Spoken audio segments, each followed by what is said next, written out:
She thought marrying into wealth meant security, until her billionaire fiancé threw her out the night she told him she was pregnant.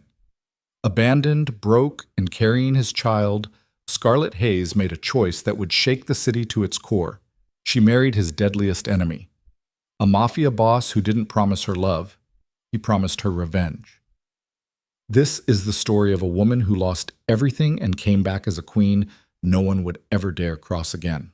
Stay with me until the end. Hit that like button and comment what city you're watching from so I can see how far this story travels. But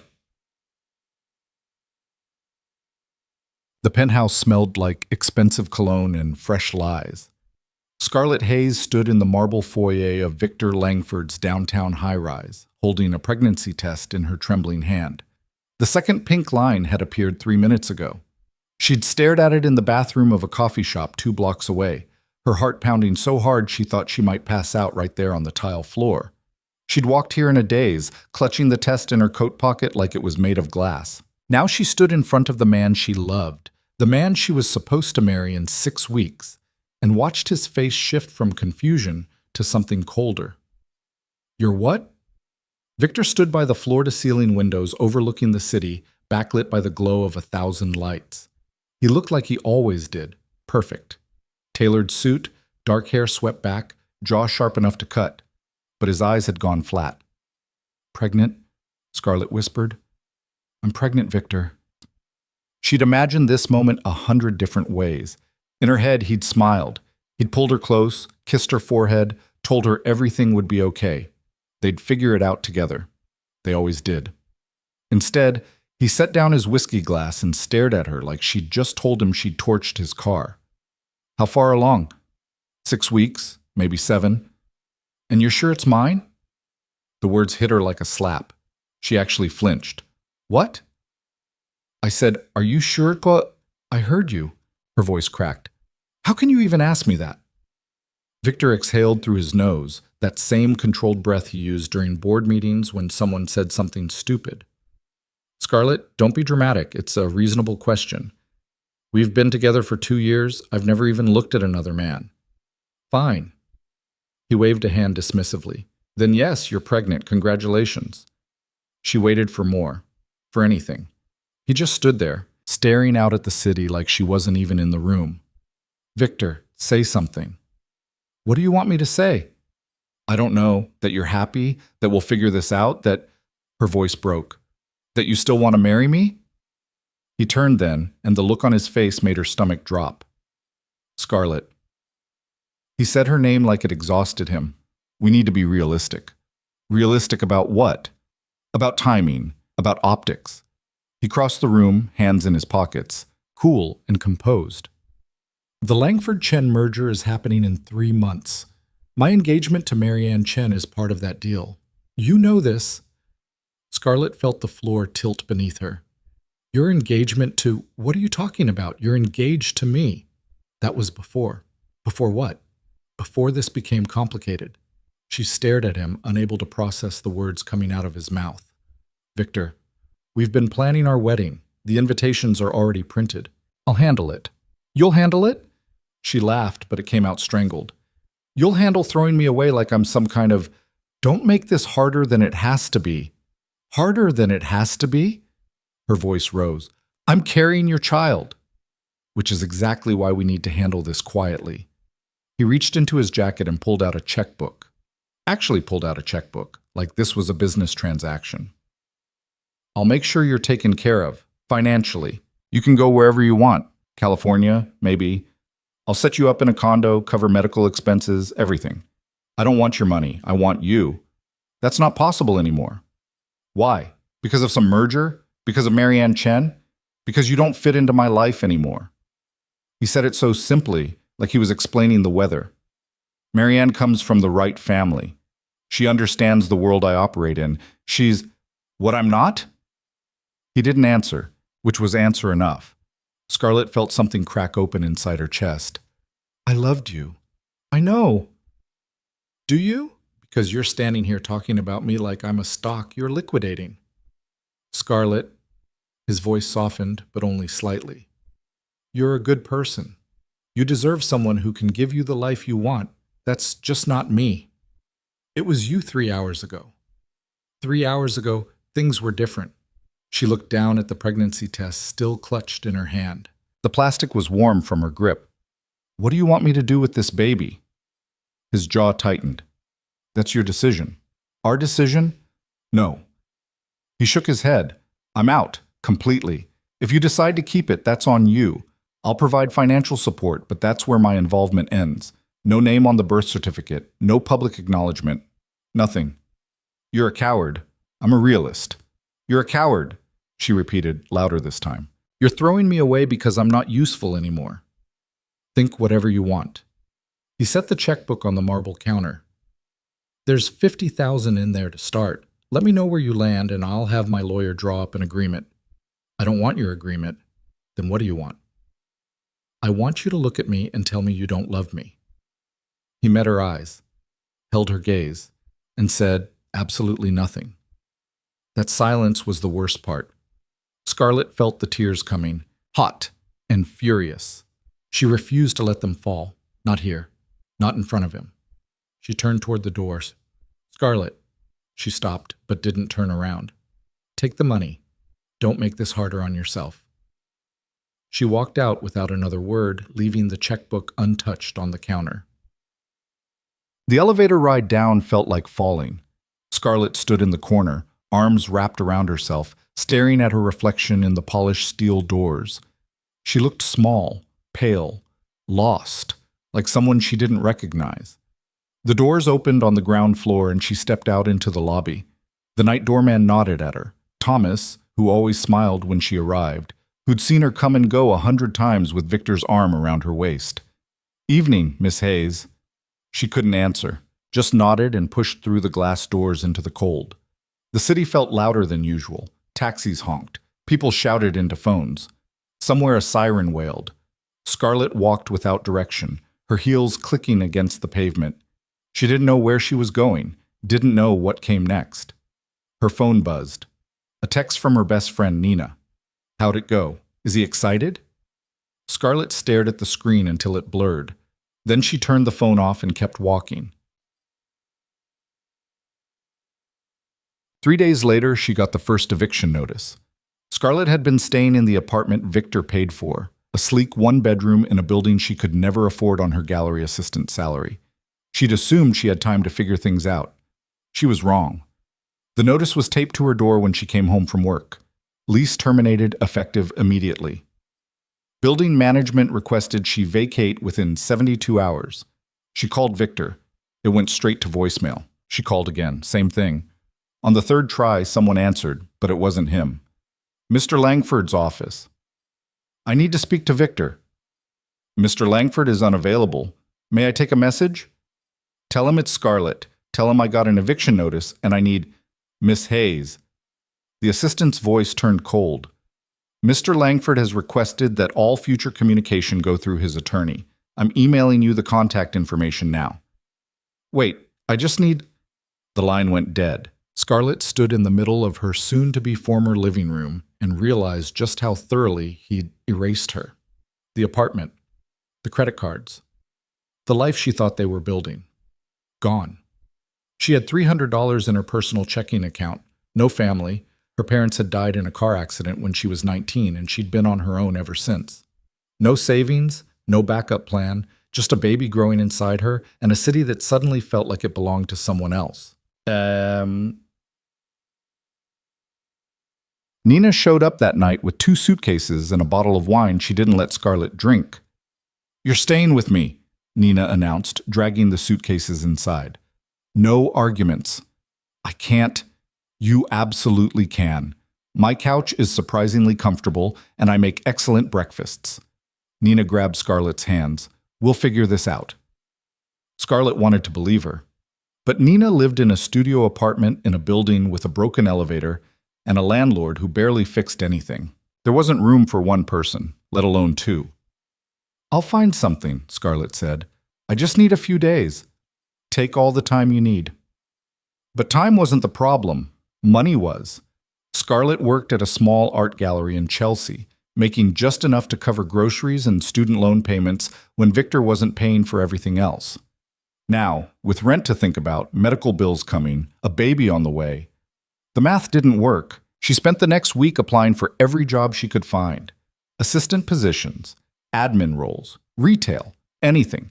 But her resume was thin and the questions always came, why are you leaving your current position? What's your availability? Where do you see yourself in 6 months?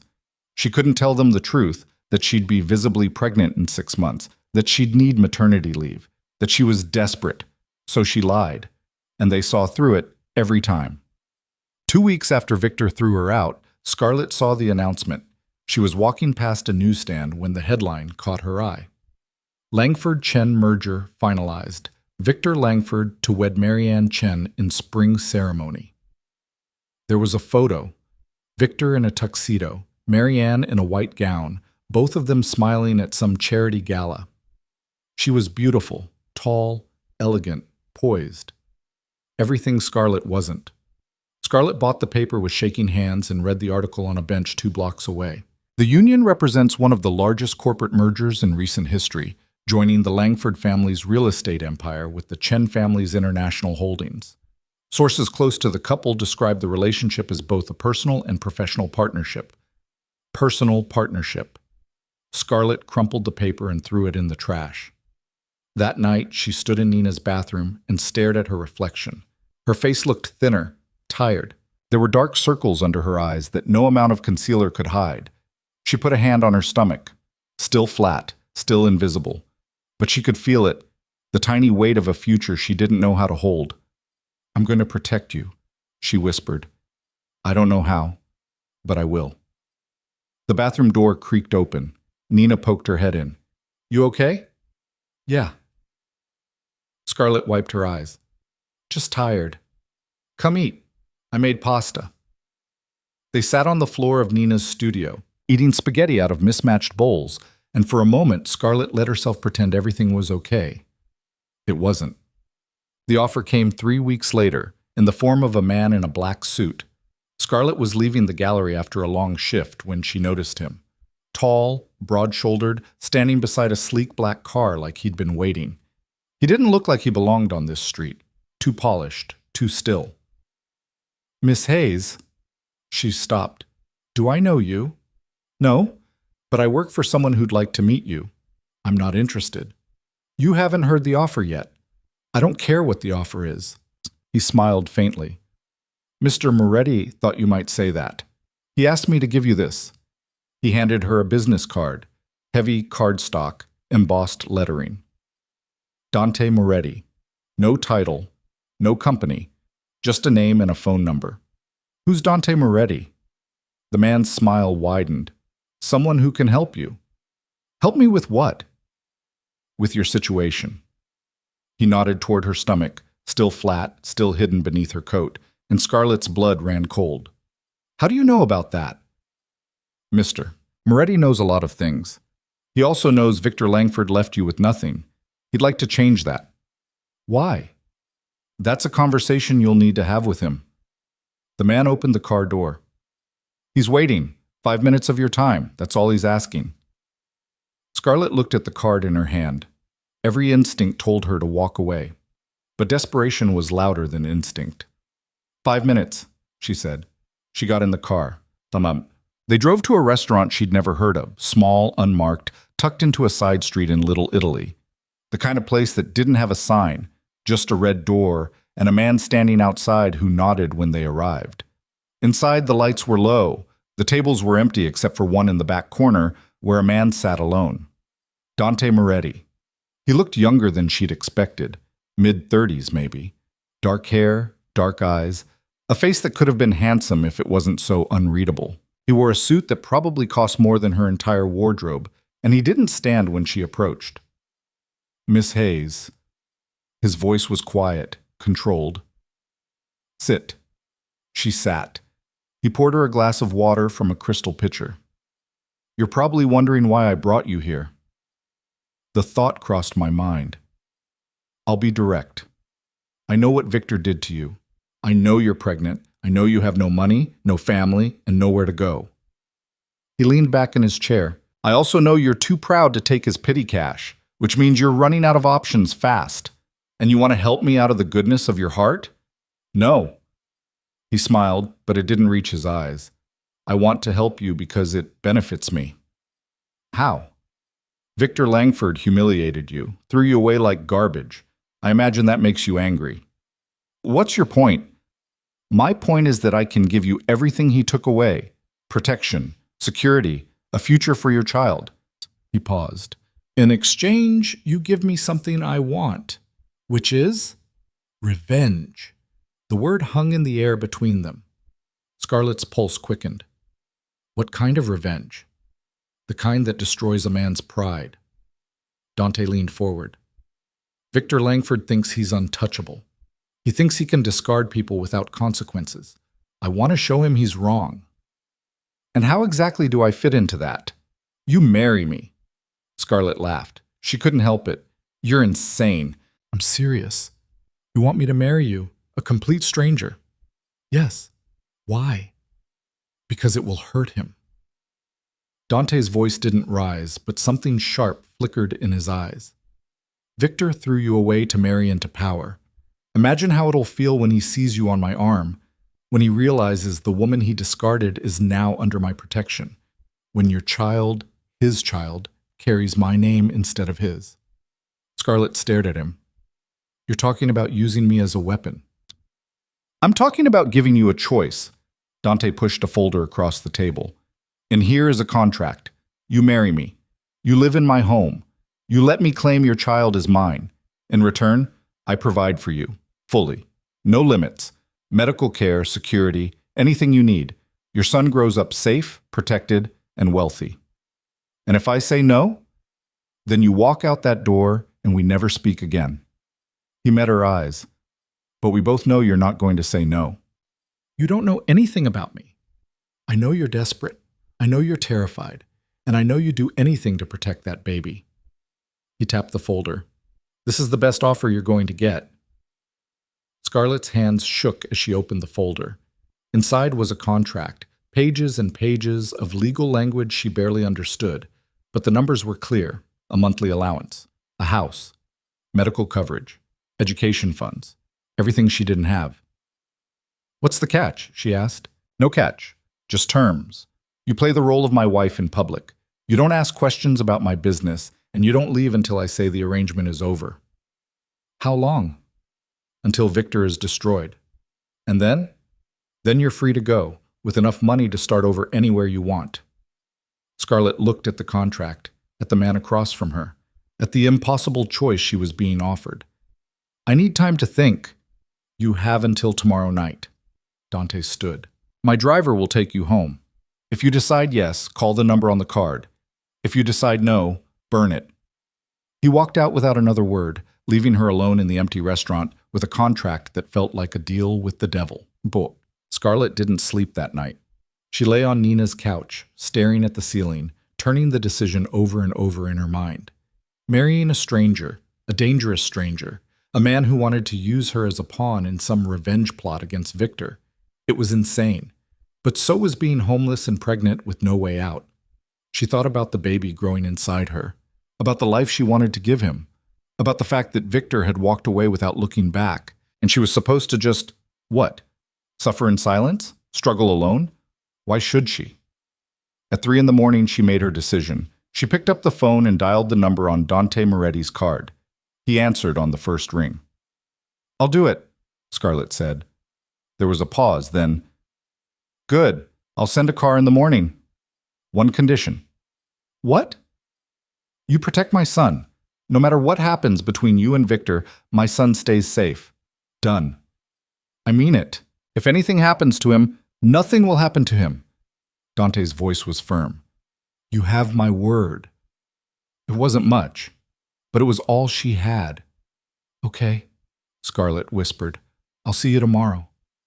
She hung up and sat in the dark, wondering if she'd just made the biggest mistake of her life, or the smartest decision she'd ever make. The car arrived at 7 a.m. Scarlett stood on the curb outside Nina's building with a single suitcase, watching the black sedan pull up like something out of a movie she didn't want to be in. The same driver from yesterday stepped out, opened the back door without a word, and waited. Nina grabbed her arm. You don't have to do this. Yeah, I do. No, you don't. We'll figure something else out. I can pick up extra shifts. We can. Nina. Scarlett turned to face her friend. There is no other way. Not one that keeps my baby safe. Safe from what? You're trading one dangerous situation for another. Maybe, but at least this one comes with a roof over my head. Nina's eyes filled with tears. I don't trust him. I don't either, but I trust Victor even less. Scarlett pulled her into a hug. I'll call you, I promise. If anything happens, anything, you call me and I'll come get you. I don't care where you are. I know. Scarlett pulled away, grabbed her suitcase, and got into the car before she could change her mind. The driver closed the door, sealing her inside with the smell of leather and expensive cologne that wasn't hers. As they pulled away from the curb, she watched Nina standing on the sidewalk, getting smaller and smaller until she disappeared completely. The drive took 30 minutes. They left the cramped streets of Nina's neighborhood and headed north, past the park, past the museum, into a part of the city Scarlett had only seen in magazines. The buildings got taller, the streets got cleaner. The people walking their dogs wore coats that cost more than her monthly salary. They turned onto a tree-lined street and stopped in front of a limestone townhouse that looked like it belonged in a different century. 5 stories. Black iron gates. Windows that gleamed in the early morning light. The driver opened her door. Mr. Moretti is waiting inside. Scarlett stepped out onto the sidewalk and stared up at the house. It was beautiful, intimidating, the kind of place she'd walked past 1,000 times and never imagined stepping inside. The front door opened before she reached it. Dante stood in the doorway, dressed in dark slacks and a white shirt with the sleeves rolled up. He looked different in daylight, less shadowy, more real. He studied her for a moment, then stepped aside. Welcome home. The words felt wrong in his mouth. This wasn't home. This was a transaction. Scarlett walked inside.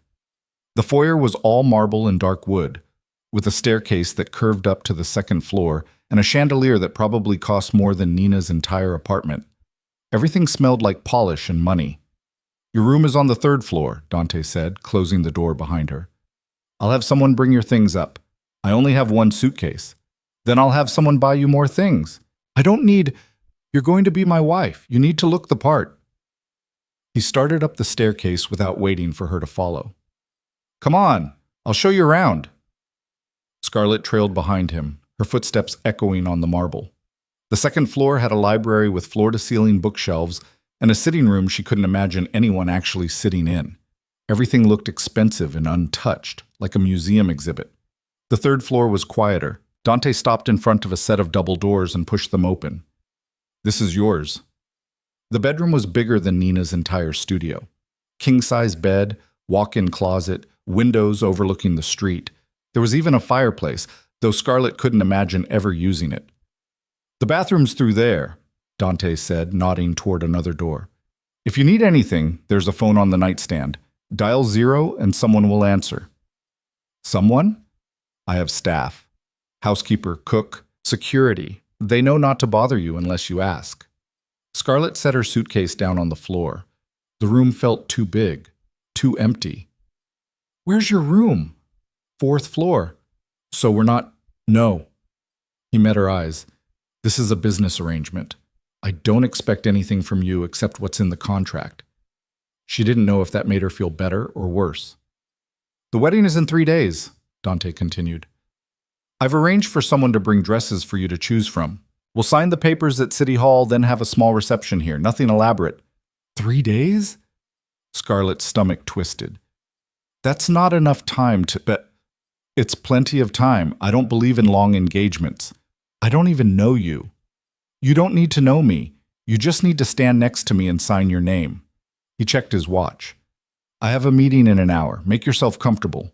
If you get hungry, the kitchen's on the 1st floor. He walked out, leaving her alone in a bedroom that felt like it belonged to someone else.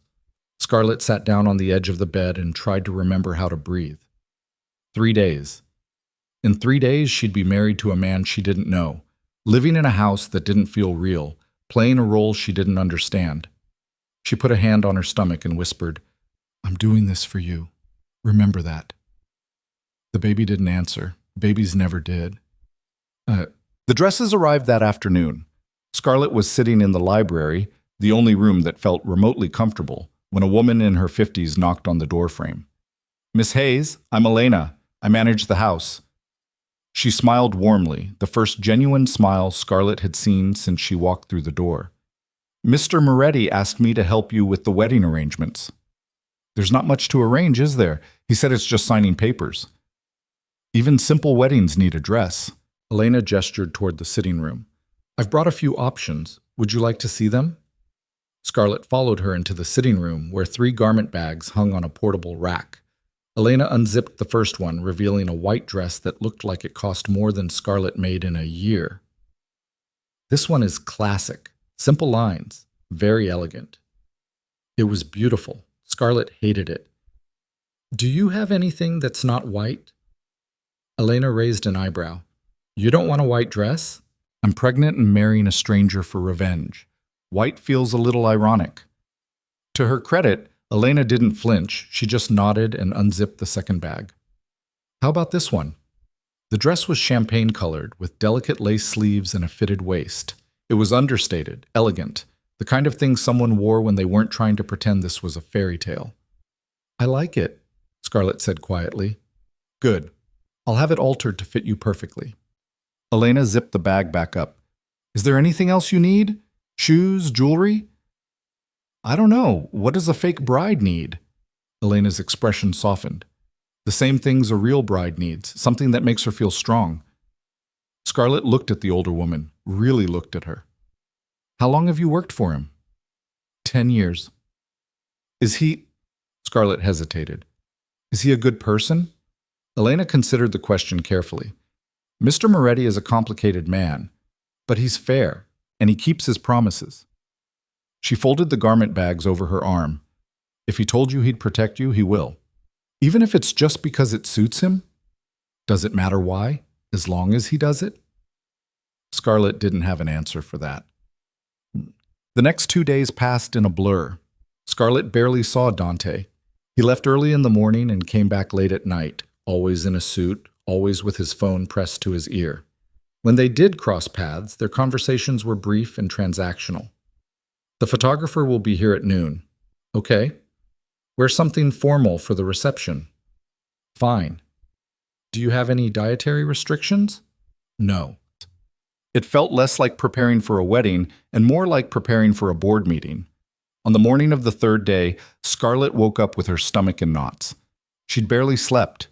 Every time she closed her eyes, she saw Victor's face, the coldness in his eyes when he'd told her she didn't fit into his life anymore. She showered, dried her hair, and stared at herself in the mirror. Her face looked thinner, paler. She didn't look like a bride. She looked like someone playing dress-up in someone else's life. Elena knocked on the door at 10. "It's time to get ready." The dress fit perfectly. The alterations had transformed it into something that actually looked like it belonged on her body. Elena helped her with her hair, pinning it up in a simple twist, and handed her a pair of pearl earrings. "Something borrowed," Elena said softly. Scarlett put them on with shaking hands. At 11:30, Dante knocked on her door. He wore a dark suit, no tie, and he looked at her the same way he looked at everything else, calm, detached, unreadable. "You look good," he said. "Thanks." "The car's waiting." They rode to City Hall in silence.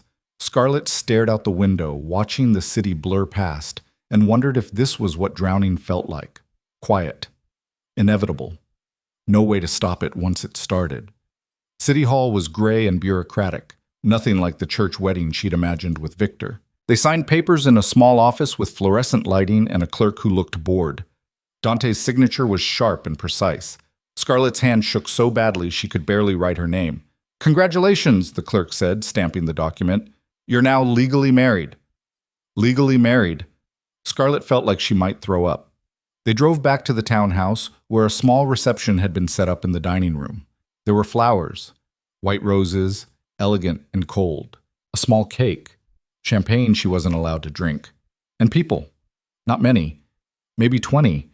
Men in expensive suits who shook Dante's hand and eyed Scarlett like they were trying to figure out what she was worth. A few women in designer dresses who smiled politely but didn't introduce themselves.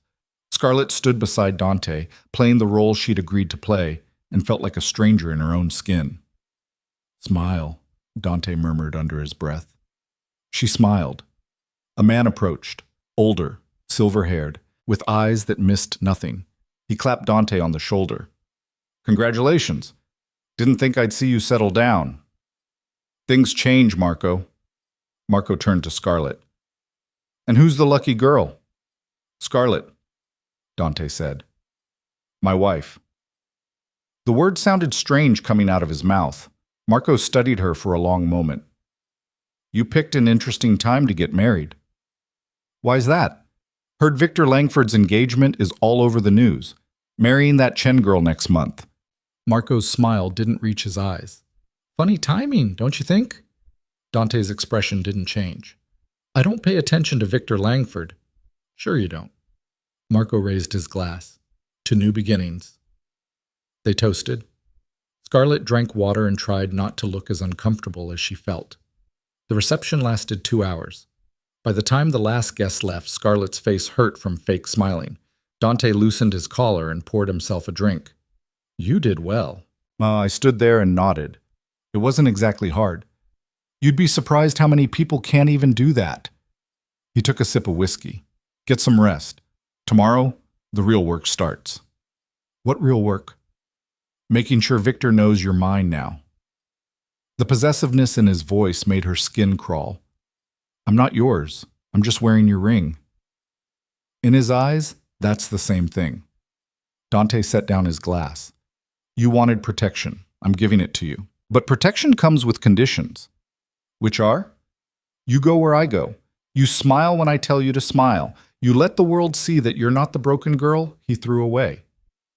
He moved closer, his voice dropping. "You let him see that you've moved on to someone more powerful than he'll ever be." Scarlett met his eyes. "And what do you get out of this?"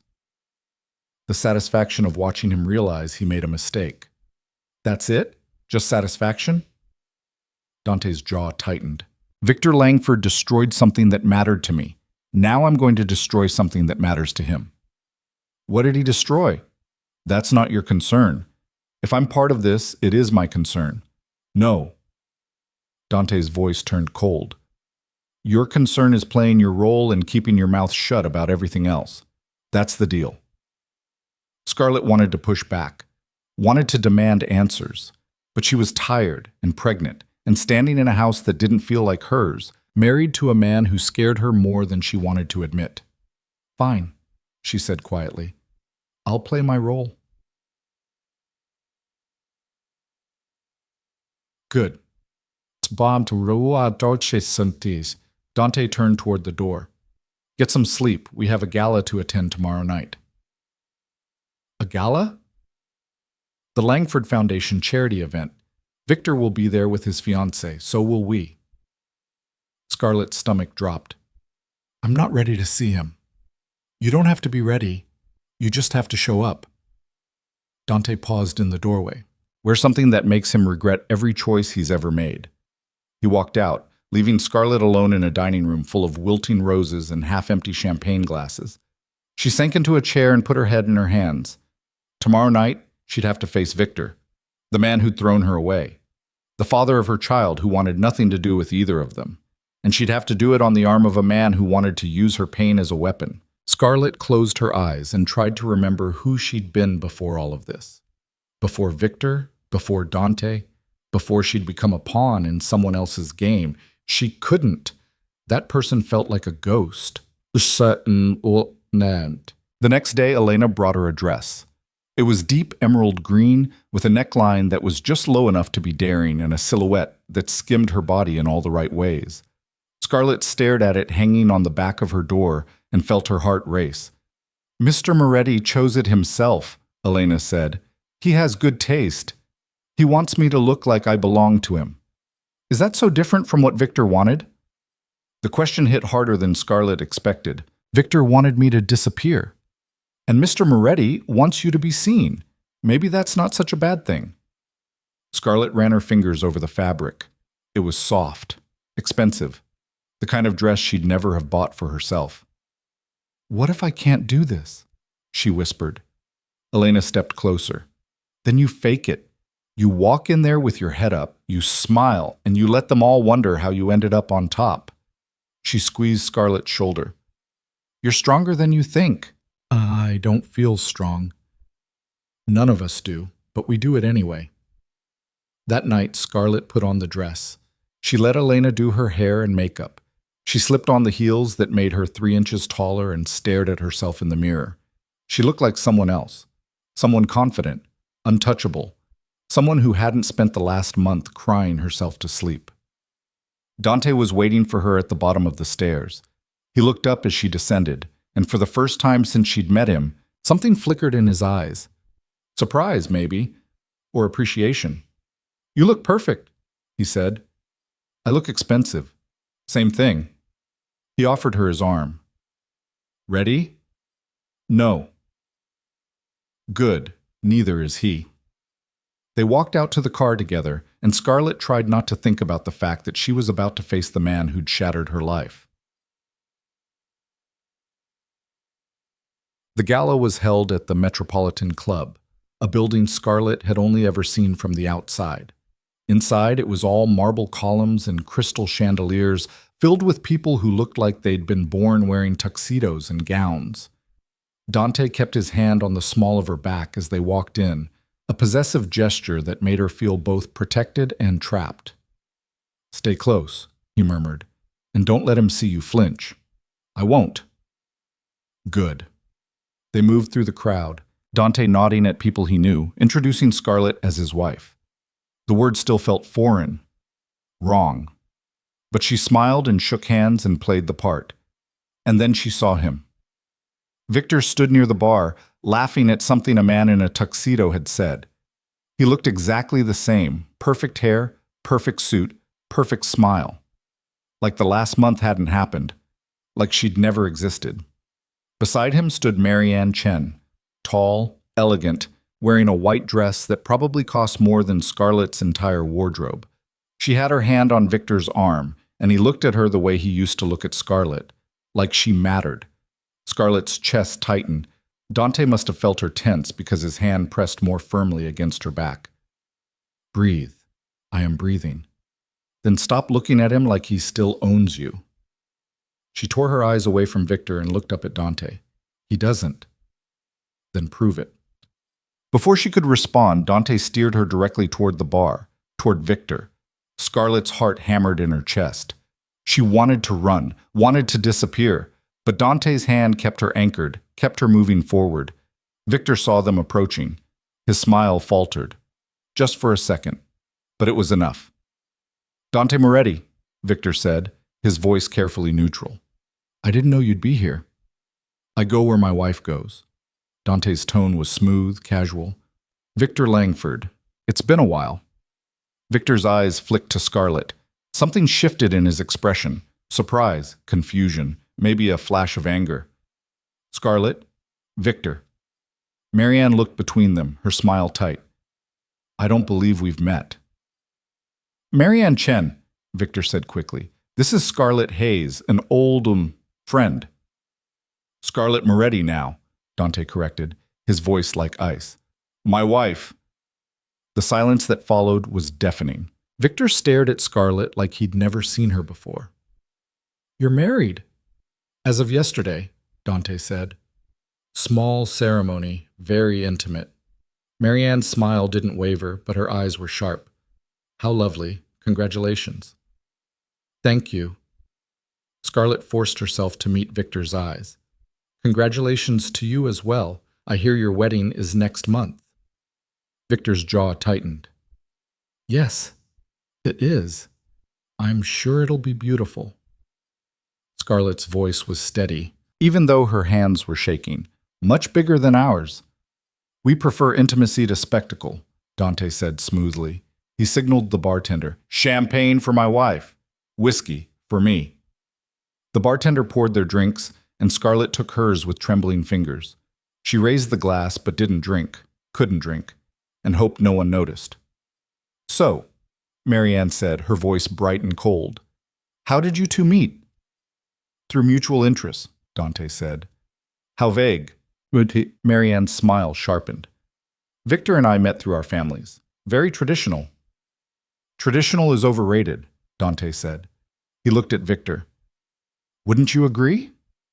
Victor's eyes were still on Scarlett. I wouldn't know. I've never been married before. First time for everything. Dante's hand moved to Scarlett's waist, pulling her closer. Though I have to say, I'm surprised you let this one go. She's remarkable. The words were a knife, and Victor felt it. Scarlett could see it in the way his expression hardened. People change, Victor said tightly. Priorities shift. They certainly do. Dante raised his glass. To new priorities. They toasted, the clink of crystal cutting through the tension like a blade. Scarlett drank water and tried not to fall apart. Marianne touched Victor's arm. Darling, we should say hello to the Hastings. They've been waiting. Of course. Victor's eyes lingered on Scarlett for one more second. Then he turned and walked away without another word, Marianne at his side. Scarlett watched them disappear into the crowd, and something inside her cracked. You did well, Dante said quietly. I feel like I'm going to be sick. Not here. Wait until we're in the car. He guided her toward the exit. Come on, we've done what we came to do. They left the gala in silence. Scarlett made it to the car before the tears started, and once they did, she couldn't stop them. Dante didn't say anything, just handed her a handkerchief and stared out the window while she cried. When they pulled up to the townhouse, he finally spoke. He knows now. Scarlett wiped her eyes. Knows what? That you're not his anymore. That you've moved on. Dante turned to look at her. And it's killing him. Good, Scarlett whispered, and for the first time since this whole nightmare started, she meant it. The photograph appeared in the society pages 2 days later. Scarlett was sitting in the library when Elena brought her the newspaper, folded to show the image. Her and Dante at the gala, his hand on her waist, both of them looking like they belonged together. The caption read, Dante Moretti and new bride Scarlett make their debut at the Langford Foundation Gala. She stared at the picture, at the woman in the emerald dress who looked confident and untouchable. That woman wasn't her, couldn't be her. You look beautiful, Elena said gently. I look like a liar. You look like someone who survived. Elena set down a cup of tea. That's not the same as lying. Scarlett traced the edge of the photograph with her finger. Somewhere across town, Victor was probably seeing this same image. She wondered what he thought, if he thought about her at all. Her phone buzzed. A text from Nina. Saw the photo. Are you okay? Call me. Scarlett typed back quickly. I'm fine. Just playing the part. The response came immediately. That's what I'm afraid of. Before Scarlett could reply, Dante walked into the library. He glanced at the newspaper, then at her. Good press, he said. Is that all you care about? How it looks in the paper? Right now, yes. He poured himself coffee from the service Elena had brought. Perception is everything. Victor saw you on my arm, the city saw you on my arm, and now everyone's wondering how a nobody ended up married to me. I'm not a nobody. To them you are. That's what makes this interesting. He sat down across from her. Victor built his entire identity on being untouchable, above everyone. Now you've aligned yourself with the one person in this city who has more power than he does. It's eating him alive. How do you know? Because I know Victor. He doesn't lose. Ever. And you were his until you weren't. Dante's eyes were sharp. He's going to retaliate. Scarlett's stomach tightened. What do you mean, retaliate? He'll try to discredit you, make you look desperate or opportunistic. He'll tell people you're using me, that this marriage is fake. It is fake. They don't know that. Dante leaned forward, which is why you need to sell it better. I stood next to you at a gala. What more do you want? I want you to stop looking like you're about to run every time I touch you. I want you to act like you actually want to be here. His voice wasn't cruel, just matter of fact. People can smell fear, so can Victor. Scarlett set down her teacup with more force than necessary. Maybe I wouldn't look so scared if you told me what the hell I'm actually part of. You keep talking about Victor like he's your enemy, but you won't tell me why. Because it's not relevant. It is if I'm the weapon you're using against him. Dante studied her for a long moment. Then he stood and walked to the window, hands in his pockets. 5 years ago, Victor and I were partners on a development deal. High-rise luxury condos, prime location. We both put in equal capital. Then 2 weeks before closing, he pulled out and took the permits with him. Took them how? Bribed the right people, forged documents, made it look like I'd violated zoning laws. Dante's jaw tightened.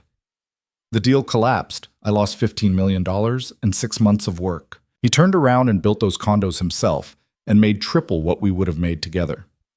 Scarlett absorbed this. So this is about money. It's about respect. He screwed me over because he thought he could, because he thought I wouldn't do anything about it. Dante turned to face her. I've spent 5 years waiting for the right moment to remind him that actions have consequences. And I'm that moment. You're the perfect moment. He threw you away like trash, and now you're under my protection. Every time he sees you with me, he's reminded that he's not as smart as he thinks he is. Scarlett looked down at her hands. What happens when you're done with your revenge? When Victor's been humiliated enough? Then you're free to go. That was the deal. And the baby? The baby stays protected. I gave you my word. Your word! Scarlett laughed bitterly. I'm supposed to trust the word of a man who married me to settle a score. You don't have to trust me. You just have to benefit from the arrangement. Dante checked his watch. I have a meeting. You have a doctor's appointment at 2. My driver will take you. I can take myself. No, you can't. You're my wife now. That means you don't go anywhere without security. Security? I'm going to see an obstetrician, not a war zone. In my world, those are the same thing. He headed for the door, then paused. And Scarlett? Start wearing the ring. People notice when a new bride doesn't wear her wedding ring. He left before she could respond. Scarlett looked down at her bare left hand. The ring sat in a velvet box on her nightstand, a platinum band with a diamond so big it felt obscene. She hadn't worn it since the ceremony. Putting it on felt like admitting this was real. But Dante was right. People would notice. She went upstairs, opened the box, and slid the ring onto her finger. It was heavier than she expected, colder. It felt like a shackle. The doctor's office was in a medical building on the Upper East Side, the kind of place where the waiting room had fresh orchids and the magazines were current. Scarlett sat in a leather chair, filling out forms under the watchful eye of Dante's driver, who stood near the door like a bodyguard. You can wait in the car, she told him. Mr. Moretti said to stay with you. I'm filling out paperwork. I think I'll survive. He didn't move. Scarlett sighed and went back to the forms. Name, address, insurance information. When she got to the line for father's name, she hesitated. Legally, it should be Victor. But Dante's lawyers had made it clear. Once the baby was born, Dante's name would go on the birth certificate. The baby would be a Moretti in every way that mattered. She left the line blank. The nurse called her name and she followed her back to an exam room. The driver stayed in the waiting room, which was something. The doctor was a woman in her 50s with kind eyes and a no-nonsense demeanor. She reviewed Scarlett's chart, asked the standard questions, then had her change into a gown for the exam. Everything looks good so far, the doctor said, pressing gently on Scarlett's abdomen. How are you feeling? Any nausea? Some, mostly in the mornings. That's normal. It should ease up in a few weeks. She made notes on the chart. I see you recently got married. Congratulations. Thanks. Is your husband supportive? Scarlett thought about Dante, about the cold way he'd laid out the terms of their arrangement, about the fact that he'd never once asked how she was feeling. He's practical, she said finally. The doctor raised an eyebrow but didn't push. Well, if you need anything, resources, support groups, counseling, let me know. Pregnancy can be stressful even in the best circumstances. I'll be fine. I'm sure you will. But the offer stands. They did an ultrasound next. Scarlett lay on the exam table, staring at the screen as the doctor moved the wand over her still flat stomach. For a moment there was nothing, just static and shadows. Then she saw it, a tiny flutter, a shape that barely looked human but was somehow unmistakably alive. There's your baby. the doctor said softly. Heartbeat is strong. Everything looks perfect. Scarlett couldn't speak. She just stared at the screen, at the tiny life growing inside her. Victor's child. Her child. The reason she was in this mess to begin with. The doctor printed out images and handed them to her. Your next appointment is in 4 weeks. Make sure you're taking your prenatal vitamins. Scarlett nodded, still staring at the ultrasound picture. The baby looked impossibly small, fragile. She folded the image carefully and tucked it into her purse. When she came out to the waiting room, the driver stood immediately. Everything okay? Fine. They drove back to the townhouse in silence. Scarlett stared out the window, one hand resting on her stomach, thinking about the tiny heartbeat she'd just seen. This baby didn't ask to be part of this. Didn't ask for a father who didn't want him or a mother who'd married a stranger out of desperation. But he was here, and she had to protect him, even if it meant playing this role for the rest of her life. That night, Dante came home late. Scarlett heard him moving around downstairs, heard the clink of glass as he poured himself a drink. She was halfway down the stairs before she realized she was going to talk to him. He was in his study, a dark room full of bookshelves and expensive furniture, standing by the window with a whiskey in his hand. I didn't know you were still awake, he said without turning around. I couldn't sleep. Join the club. He took a sip of his drink. How was the appointment? Fine. Everything's fine. Good. Silence settled between them. Scarlett stood in the doorway, unsure why she'd come down here, what she wanted to say. I saw the baby today, she said finally, on the ultrasound. Dante turned to look at her. And? And it's real. Not just some abstract concept. There's a person growing inside me. I'm aware of how pregnancy works. Are you? She stepped into the room. Because you act like this is just another business deal. Like the baby's just a line item in your revenge plan. That's not true, isn't it? You haven't asked how I'm feeling. You haven't asked what the doctor said. You just told me to show up and look pretty at your meetings. Dante set down his glass. What do you want me to say, Scarlett? That I care about your baby? Our baby. Legally, he's yours now. Legally, yes. But we both know whose kid he really is. Dante's voice was flat. I'm giving him my name and my protection. That's more than his real father's willing to do. That doesn't mean you get to ignore him. I'm not ignoring him. I'm keeping him safe. There's a difference. Scarlett crossed her arms. You're keeping me safe because it serves your purpose. The baby's just collateral. Think whatever you want. Dante turned back to the window. But don't pretend you're here for any reason other than self-preservation. You needed protection. I gave it to you. We both got what we wanted. I didn't want this. I wanted a normal life. A family. Someone who actually loved me. Then you shouldn't have fallen for Victor Langford. The words stung because they were true. Scarlett blinked back tears. I didn't come down here to fight. Then why did you come down? I don't know. She wrapped her arms around herself. Maybe because this house is too big and too quiet, and I'm tired of pretending I'm okay with all of this. Dante looked at her, really looked at her, for the first time since she'd walked in. You don't have to pretend with me. Yes, I do. That's literally the arrangement. Not when it's just us. There is no just us. There's the deal. That's it. Dante studied her for a long moment. Then he crossed the room and stood in front of her, close enough that she could smell the whiskey on his breath. You want honesty? He said quietly. Fine. I don't know how to be what you need. I don't know how to care about a baby that isn't mine or comfort a woman I barely know. But I can keep you safe. I can make sure Victor never touches you or your son, and right now that's the best I can offer. Scarlett met his eyes. For the first time, she saw something other than cold calculation, something almost human. Then keep me safe, she whispered. That's all I'm asking. I will. He said it like a promise, like a vow that meant more than the ones they'd said at City Hall. Scarlett nodded and turned to leave. But before she reached the door, Dante spoke again. Scarlett. She stopped. The baby, he said. When he's born, I'll do right by him. I don't know what that looks like yet, but I'll figure it out. It wasn't much, but it was more than she'd expected. Thank you, she said, and she meant it.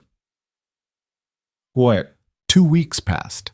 The city stopped talking about Dante Moretti's surprise marriage, and life settled into a strange new rhythm. Scarlett spent her days wandering the townhouse, reading in the library, talking to Nina on the phone. Dante came and went, always busy, always working. They crossed paths at breakfast sometimes, exchanged polite small talk, then went their separate ways. It was lonely, but it was safe. Then the invitation arrived. Elena brought it to Scarlett on a silver tray, like everything in this house. Heavy cardstock, embossed lettering. Victor Langford and Marianne Chen request the pleasure of your company at their engagement celebration. Scarlett's hand shook as she read it. Mr. Moretti already RSVP'd, yes, Elena said carefully. He thought you should know. Of course he did. Scarlett set down the invitation. When is it? Saturday night, black tie. Wonderful. Elena hesitated. You don't have to go. Yes, I do. That's the arrangement. Remember? Scarlett forced a smile. I'm the trophy wife. I go where I'm told. You're more than that. Am I? Scarlett looked down at the invitation again, at Victor's name printed in elegant script. Because from where I'm sitting, I'm just a prop in someone else's revenge fantasy. Elena sat down beside her. When I first started working for Mr. Moretti, I thought the same thing. That he was cold, calculating, that he only cared about winning. And now I know he's all those things. But I also know he keeps his promises, and he doesn't let people into his life unless they matter. I don't matter to him. I'm useful. There's a difference. Maybe, but useful is better than discarded. Scarlett thought about Victor, about how easily he'd thrown her away. Yeah, I guess it is. Saturday night came too fast. Scarlett stood in front of the mirror in another dress Dante had chosen, midnight blue this time, with delicate beading that caught the light. She looked like someone who belonged at an engagement party for the city's elite. She felt like an imposter. Dante knocked on her door at 7. He wore a tuxedo that fit him like it had been made for his body, which it probably had. He looked at her and nodded. You look good. So do you. Ready? No. Good answer. He offered his arm. Let's go destroy an engagement party. The party was at Victor's penthouse, the same place Scarlett had walked out of 2 months ago, holding a pregnancy test and a shattered heart. Walking back in felt like stepping into a nightmare. The place was packed. Champagne flowed. A string quartet played in the corner. Everyone who mattered was there, dressed in designer clothes and fake smiles. And there, in the center of it all, stood Victor and Marianne. They looked perfect together, like something out of a magazine. Victor in his tuxedo, Marianne in a white dress that probably cost more than Scarlett's car. They were laughing, holding court, playing the role of the golden couple. Scarlett felt Dante's hand tighten on her waist. Breathe, he murmured. I'm breathing. Then smile. You're happy, remember? You've moved on to something better. Scarlett plastered on a smile and let Dante guide her into the crowd. They made it maybe 10 feet before Victor saw them. His smile faltered. Just for a second. Then he recovered, excused himself from his conversation, and walked straight toward them. Dante, Scarlett. His voice was controlled, but there was an edge to it. I'm glad you could make it. Wouldn't miss it, Dante said smoothly. Congratulations on your engagement. Thank you. Victor's eyes flicked to Scarlett. I was surprised to see your RSVP. Didn't think this would be your kind of event. My wife goes where I go, Dante said, and she wanted to wish you well. Scarlett forced herself to speak. Congratulations, Victor. I hope you're very happy. I am. He said it too quickly. Marianne is everything I could want. How nice for you. The air between them crackled with tension. Marianne appeared at Victor's side, slipping her arm through his. Dante, Scarlett, so wonderful to see you again. Her smile was bright and sharp. I'm so glad you could celebrate with us. Wouldn't dream of missing it, Dante said. I was just telling Victor how lovely your wedding announcement was in the paper. So romantic, getting married so quickly. Marianne's eyes gleamed. How long did you say you'd known each other before the wedding? Long enough, Scarlett said. How mysterious. Marianne laughed. Victor and I have known each other since we were children. Our families have been close for years. It makes everything so much easier when you share the same background. The implication was clear. Scarlett wasn't from the right background, wasn't from the right world. Shared background is overrated, Dante said coldly. I prefer someone who earned their place rather than inherited it. Marianne's smile tightened. How modern of you. I think so. Dante turned to Scarlett. Let's get a drink. They moved toward the bar, leaving Victor and Marianne standing there. Scarlett could feel their eyes on her back. That woman is a piece of work, Dante muttered. She's perfect for him. Exactly. They reached the bar and Dante ordered drinks. Scarlett took hers, water again, and tried to steady her breathing. You're doing fine, Dante said quietly. I don't feel fine. I feel like I'm going to fall apart. Don't. Not here. He touched her chin, tilting her face toward his. Look at me. She did. Victor is watching us right now. He's watching to see if you break, if you give him the satisfaction of knowing he still affects you. Dante's voice was low, intense. Don't give him that. Make him wonder if you ever cared at all. I did care. That's the problem. Then fake it. Fake it until you don't care anymore. He pulled her closer, his hand sliding to her waist, and Scarlett realized what he was doing. He was making a show of it, making sure Victor saw them together, saw the way Dante touched her, saw that she'd moved on. It should have felt manipulative. It should have made her angry. Instead, it made her feel powerful. She leaned into Dante, let him hold her close, and watched Victor's face from across the room. He was staring, and he didn't look happy. Good. But the party dragged on for hours. Scarlett smiled and nodded and played the role of Dante's devoted wife. She made polite conversation with people she didn't know. She avoided Victor. She let Dante guide her through the room like she belonged there. And somewhere around midnight, when the champagne had been flowing for hours and the crowd was starting to thin, Victor cornered her. She was standing near the windows, looking out at the city, when he appeared beside her. Can we talk? He said quietly. Scarlett turned. Dante was across the room, talking to some business associate, too far away to intervene. What do you want, Victor? I want to know what you're doing. I'm at your engagement party, congratulating you. You know what I mean.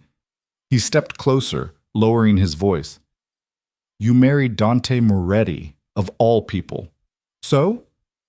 So he's dangerous, Scarlett. He's not someone you should be involved with. She almost laughed. You're warning me about dangerous men? That's rich. I'm serious. Moretti has enemies, people who wouldn't hesitate to hurt you to get to him. And you cared so much about my safety when you threw me out of your life. Victor's jaw tightened. That was different. How? Because... He stopped himself. Look, I know I hurt you, but this, marrying him, this is reckless. What do you care? I'm not your problem anymore. You're carrying my child. The words hung between them like a grenade. Scarlett stared at him. My child, not yours. You made that very clear. I made a mistake. You think? She laughed bitterly. You threw me away because I wasn't convenient, because I didn't fit into your perfect plan, and now you're marrying someone else and pretending like I never existed. That's not true. Then what is true, Victor? Tell me. Because from where I'm standing, you made your choice, and I made mine. Your choice was Dante Moretti, a man who uses people like chess pieces. At least he's honest about it. Scarlett took a step back. You should get back to your fiancée. She's probably wondering where you are. Scarlett, congratulations on your engagement, Victor. I hope it's everything you wanted. She walked away before he could respond, her heart pounding in her chest. Dante met her halfway across the room. What did he say to you? That you're dangerous and I made a mistake. And what did you say? That I made my choice. Dante studied her face. Then he smiled, a real smile, not the cold one he used for show. Good. Let's get out of here. They left the party together, stepping out into the cool night air. Scarlett felt like she could finally breathe. As they drove away, she looked back at the penthouse, at the windows glowing with light, at the party still going on without them. She thought about Victor standing in that room, watching her leave. And for the first time since he'd thrown her away, she didn't feel like the one who'd lost. The shift happened slowly, so slowly that Scarlett didn't notice it at first. It started with small things. Dante asking how her day was over breakfast, Elena mentioning that he'd specifically requested her favorite tea, the way he'd started coming home earlier, not at midnight, but closer to 8 or 9, joining her for dinner in the formal dining room that had felt too big and empty before. 3 weeks after Victor's engagement party, Scarlett woke up at 2 in the morning with nausea so violent she barely made it to the bathroom. She spent 20 minutes on the cold tile floor, retching until there was nothing left, her whole body shaking. When she finally managed to stand, Dante was in the doorway. "How long has this been happening?" he asked. She wiped her mouth with a shaking hand. "It's just morning sickness." "It's 2 in the morning. The baby doesn't know how to tell time." He disappeared for a moment, then came back with a glass of water and a cold washcloth. He handed her both without a word. Scarlett pressed the cloth to her face, grateful for the coolness against her skin. "You didn't have to get up." "I heard you." He leaned against the doorframe watching her. "You should have told me it was this bad. What were you going to do about it?" "I don't know. Something."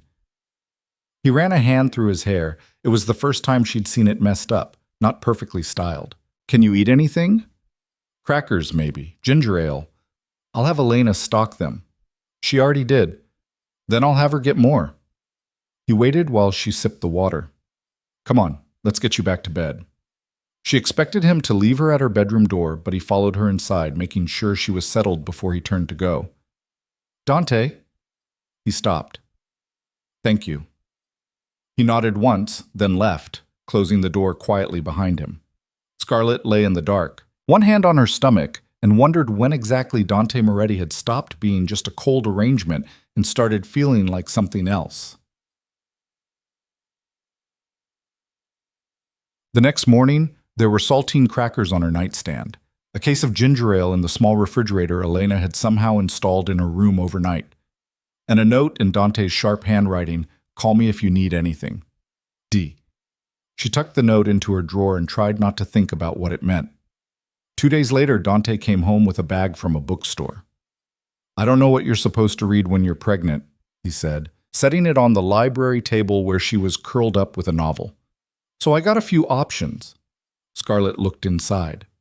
Pregnancy guides, parenting books, a memoir by some woman who'd had twins. "You went to a bookstore." "I had my assistant go, but I picked them out." "Why?" He shrugged, uncomfortable. "You should know what's happening with the baby." "I have a doctor for that." "Yeah, but doctors don't tell you everything. My sister said the books helped when she was pregnant." Scarlett stared at him. "You have a sister?" "Had. She died 4 years ago." He said it flatly, no emotion. "Car accident. I'm sorry." "It was a long time ago." He picked up one of the books, flipped through it. "She used to tell me everything she learned, more than I wanted to know, honestly, but she said it made her feel less scared." "Were you close?" "Yeah, she was the only family I had left." He set the book down. "Anyway, I thought you might want these." He left before she could say anything else. Scarlett opened the first book and saw a sticky note on the inside cover in that same sharp handwriting. Chapter 7 talks about morning sickness. Might help. She read the whole chapter that night. Tut. The changes kept coming, small and quiet. Dante started joining her for breakfast every morning. They didn't talk much. He read the newspaper, she picked at toast and tried not to throw up, but the silence wasn't uncomfortable anymore. It was almost companionable. He asked about her doctor's appointments, reminded her to take her vitamins, made sure Elena knew which foods made her nauseous so they'd stop appearing at meals. One night, when Scarlett came downstairs for water, she found him in the study with building plans spread across his desk. He looked up when she appeared in the doorway. "Can't sleep?" he asked. "The baby's been kicking. Feels weird." "Kicking already?" "Flutters, really, but yeah." She came closer, looking at the plans. "What are you working on?" "New development downtown." Mixed-use building, residential and commercial. He pointed to a section of the blueprint. The city's been fighting me on the zoning for months. Why? Because Victor Langford's been lobbying against it. Says it'll create too much traffic in his neighborhood. Scarlett frowned. Is that true? No, he just doesn't want me building anything that might compete with his properties. Dante leaned back in his chair. He's been blocking my projects for years. This is just the latest one. How do you deal with that? I find workarounds, pay the right people, file the right paperwork, wait him out. He looked at her. Why are you asking? I don't know. I guess I'm trying to understand how this all works. Your world. It's not that complicated. People have power. They use it to get what they want. The ones with the most power win. And you have the most power? In some circles. He gathered up the blueprints. Victor has old money, political connections, a family name that opens doors. I have leverage and a willingness to do what needs to be done. We're evenly matched, more or less. Except now you have me. Yeah, now I have you. He met her eyes. Does that bother you? I don't know anymore. She wrapped her arms around herself. In the beginning, yes, it felt like I was being used, but now what? Now it feels different, like maybe this isn't just about revenge. Dante was quiet for a long moment. Then he stood and crossed to the small bar in the corner, pouring himself a drink. You want the truth? Always. When I married you, it was strategic, a way to hurt Victor and prove a point. He swirled the whiskey in his glass. But you're not what I expected. What did you expect? Someone bitter, broken. Someone who'd take my money and do what she was told without asking questions. He turned to face her. You're not any of those things. I feel pretty broken most days. You're not. You're stubborn and scared and doing your best with a shitty situation. That's not the same as broken. Scarlett didn't know what to say to that. Go get some sleep, Dante said, softer now. The baby needs you to rest. She nodded and headed for the door, but stopped before leaving. Dante? Yeah? Thank you. For the books. For everything. Don't thank me yet. I'm still using you to destroy Victor's reputation. But he said it with the ghost of a smile, and Scarlett found herself smiling back. Mom. The article appeared 3 days later. Scarlett was having lunch with Nina, their first in-person meeting since the wedding, when Nina showed her the headline on her phone. Langford Empire. Under investigation. Allegations of fraud and bribery. Holy shit, Nina whispered. Is this because of Dante? Scarlett grabbed the phone and read quickly. The article detailed an investigation into Victor's business dealings, specifically the condo development Dante had mentioned. Forged documents, bribed officials, evidence that Victor had been manipulating city permits for years. I don't know, Scarlett said, but her stomach was churning. I need to call Dante. Right now, we're having lunch. Nina. I know. The Mafia boss comes first. Nina sighed. Go, call your husband. Scarlett stepped outside the restaurant and dialed. Dante answered on the second ring. Did you see the news, what? She asked. I did. Did you do this? Silence. Dante, did you leak this information? I may have provided some documentation to the right journalist. Documentation you've had this whole time? I've been building a case against Victor for 5 years. I told you that. Scarlett pressed a hand to her forehead. You're destroying him. That was always the plan. I know, but... She stopped. This is real now. This could ruin his entire company. Good. He deserves it. What about Marianne? What about all the people who work for him? Collateral damage. Dante's voice was cold again. The warmth from the past few weeks vanished. Victor made his choices. Now he gets to live with them. Is there more? More evidence you're going to release? Depends on how this plays out. Dante, I have to go. I'll see you at home. He hung up. Scarlett stood on the sidewalk, phone in hand, and felt the ground shift beneath her feet. She'd known from the beginning that Dante wanted revenge. She'd agreed to be part of it, but seeing it happen, seeing Victor's empire start to crumble, made it real in a way it hadn't been before. Nina came out of the restaurant. You okay? I don't know. Do you want to talk about it? Not really. Scarlett put her phone away. Can we just have lunch, like normal people? We can try. They went back inside and ordered salads. Neither of them really ate. Nina talked about her job, her terrible apartment, her latest dating disaster. Scarlett tried to focus, tried to be present, but her mind kept drifting back to the article, to Victor, to the look on his face when his world came crashing down. When lunch was over, Nina walked her to the car where Dante's driver waited. Be careful, Nina said, hugging her tight. I know you're in deep with him, but don't forget who you are. I won't. Promise me. I promise. But as the car pulled away, Scarlett wasn't sure she could keep that promise. She wasn't even sure who she was anymore. Victor called that night. Scarlett was in her room when her phone rang, a number she'd deleted but still recognized. She stared at the screen for 3 rings before answering. What do you want, Victor? I need to talk to you. His voice was strained. In person. No. Scarlett, please. This is important. I don't care. It's about the article, about the investigation. Then talk to your lawyer. I know Dante's behind this. I know you know. He paused. Just give me 10 minutes. That's all I'm asking. Every instinct told her to hang up, to block his number and pretend he didn't exist.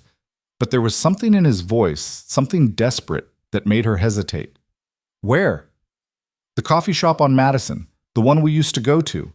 I'm not coming alone. Fine. Bring whoever you want. Just come.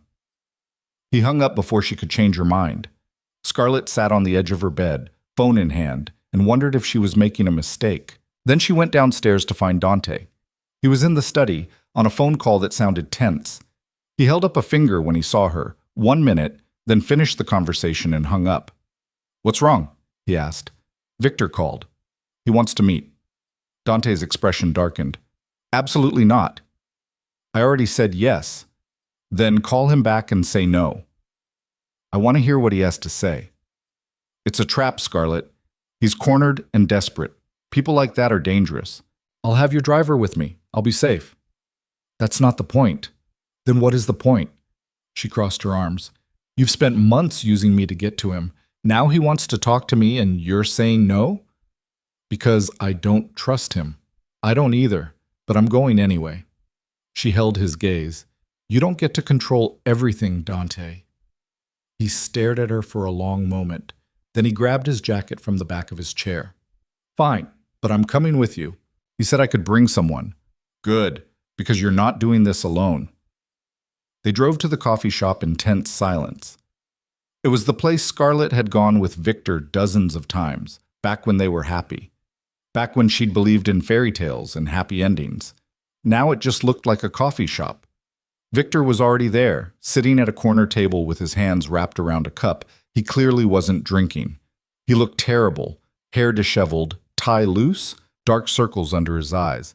When he saw Scarlett walk in with Dante, his expression hardened. I said 10 minutes, Victor said. Not a business meeting. She doesn't go anywhere without me, Dante replied, pulling out a chair for Scarlett. Say what you need to say. Victor's jaw clenched, but he turned to Scarlett, ignoring Dante completely.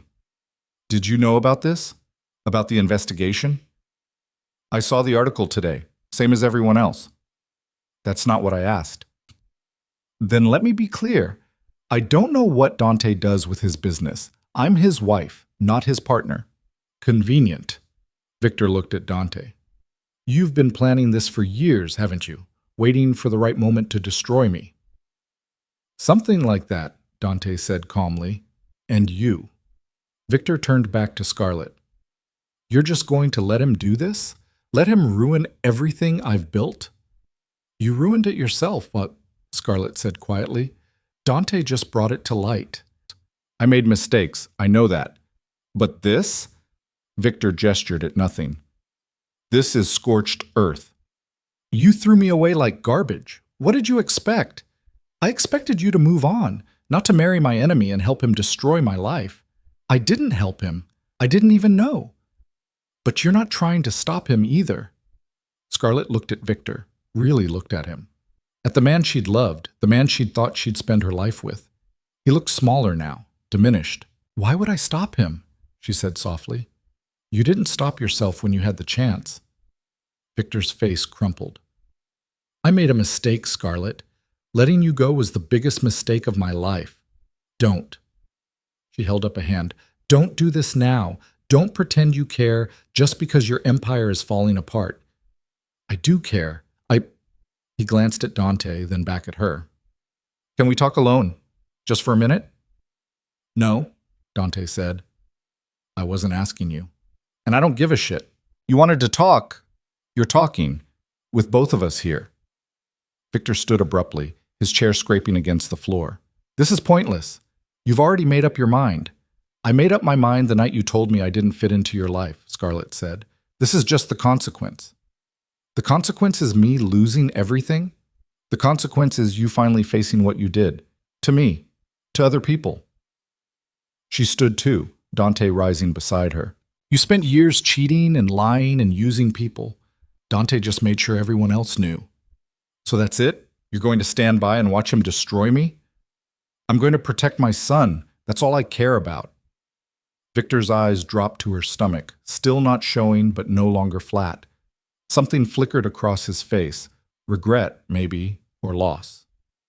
That's my son, too, he said quietly. No, Dante said. He's not. Biologically.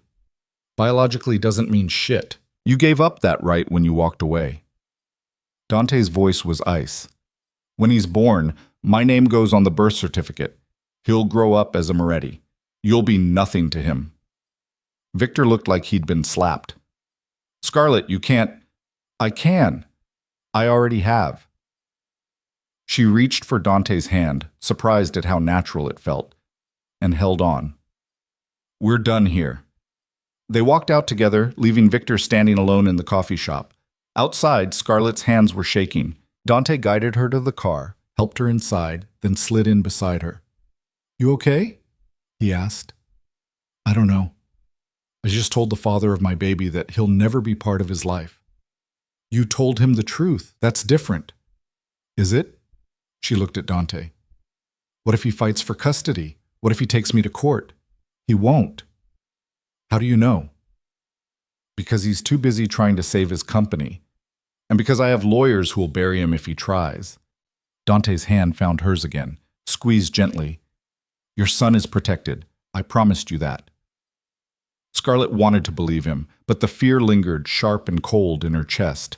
They drove home in silence. When they arrived, Dante walked her to her room, something he'd never done before. Get some rest, he said. Tomorrow's going to be worse. Worse how? The story's going to blow up. Victor's going to scramble. The press is going to want statements. He hesitated. It's going to get messy. Great. You don't have to deal with any of it. Stay here, stay quiet, let me handle it. I'm not hiding. I'm not asking you to hide. I'm asking you to stay safe. He touched her face just briefly. Please. The gentleness in his voice surprised her. Okay. Okay. He left, and Scarlett closed the door behind him. She got ready for bed mechanically, her mind spinning. When she finally lay down, she put a hand on her stomach and whispered, I'm sorry. I'm sorry your father doesn't want you, but I promise you're going to be okay. We both are. The baby fluttered in response, and Scarlett closed her eyes, trying to believe her own words. The next 2 weeks were chaos. The investigation into Victor's company exploded across every news outlet. More evidence surfaced, emails, financial records, witness testimonies. The city launched a full audit. Victor's stock prices plummeted. Investors pulled out. His wedding to Marianne was postponed indefinitely. Scarlett watched it all from the safety of Dante's townhouse, reading articles on her phone, seeing Victor's face on the news looking gaunt and cornered. Dante was busier than ever, constantly on the phone, in meetings, managing the fallout. But he still came home every night, still asked how she was feeling, still made sure she ate dinner even when she wasn't hungry. One night she found him in the library, staring at a laptop screen with a glass of whiskey untouched beside him. "Can't sleep?" she asked. He looked up. "Just finishing some work." "It's 2 in the morning." "I'm aware." He closed the laptop. "What are you doing up?" "Baby won't stop moving." She sat down beside him. "Is it done? The investigation?" "Almost. They're filing charges next week." "Criminal charges? Fraud, bribery, conspiracy? He's looking at serious prison time if they convict." Scarlett absorbed this. "Do you feel better, now that you've destroyed him?" Dante considered the question. "I thought I would, but mostly I just feel tired." "Then why keep going?" "Because he needs to face consequences. People like Victor, they think they're untouchable. Someone has to prove them wrong, even if it ruins his life." "He ruined his own life. I just exposed it." Dante turned to look at her. "Does that bother you?" "I don't know. Part of me thinks he deserves it, but another part, the part that loved him once, feels sad about what he's become." "That's because you're not like him. You still care about people." "Do you care about people?" Dante was quiet for a long moment. Then he said, "I'm starting to." The admission hung between them, heavy and unexpected.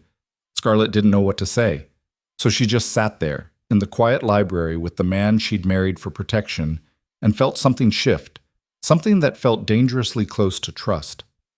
Dante reached out and placed his hand over hers where it rested on her stomach.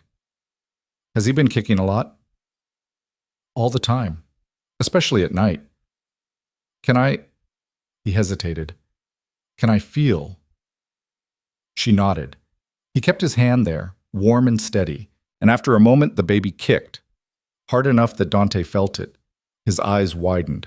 I know." They sat like that for a while, Dante's hand on her stomach, both of them quiet. And for the first time since this whole nightmare started, Scarlett felt something that wasn't fear or anger or desperation. She felt hope.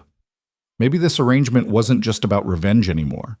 Maybe it was becoming something else, something neither of them had planned for, something real. The morning Victor's indictment was announced. Scarlett was 7 months pregnant and couldn't fit into any of her regular clothes. She stood in front of her closet in one of Dante's oversized shirts, staring at the dresses that had fit her just weeks ago, and felt tears prick her eyes. Stupid hormones, stupid pregnancy, stupid everything. There was a knock on her door. "Come in," she called, wiping her face. Dante entered carrying a garment bag. "Elena said you might need this." "What is it?" Maternity clothes. I had them sent over." He hung the bag on her closet door. "Before you argue, you need things that fit. The baby's getting bigger." Scarlett unzipped the bag. Inside were beautiful dresses, soft fabrics, tasteful cuts designed for pregnant bodies.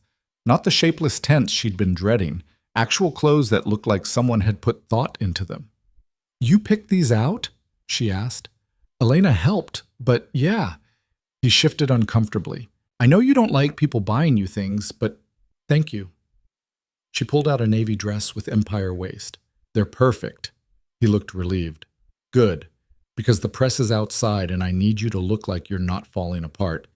"They're here? Now?" "Victor's arraignment is this morning. Every news outlet in the city is covering it." Dante checked his watch. "I have to go downtown to meet with my lawyers, but I wanted to make sure you were okay first." "I'm fine. Just fat." "You're not fat. You're pregnant. There's a difference. Tell that to my closet." He almost smiled. Then his phone buzzed and the moment broke. "I have to go. Elena's downstairs if you need anything. Don't answer the door. Don't talk to reporters. Don't—" "I know the drill, Dante. I'll be fine." He hesitated like he wanted to say something else. Then he just nodded and left. Scarlett put on the navy dress. It fit perfectly, skimming over her belly without clinging, making her look elegant instead of enormous.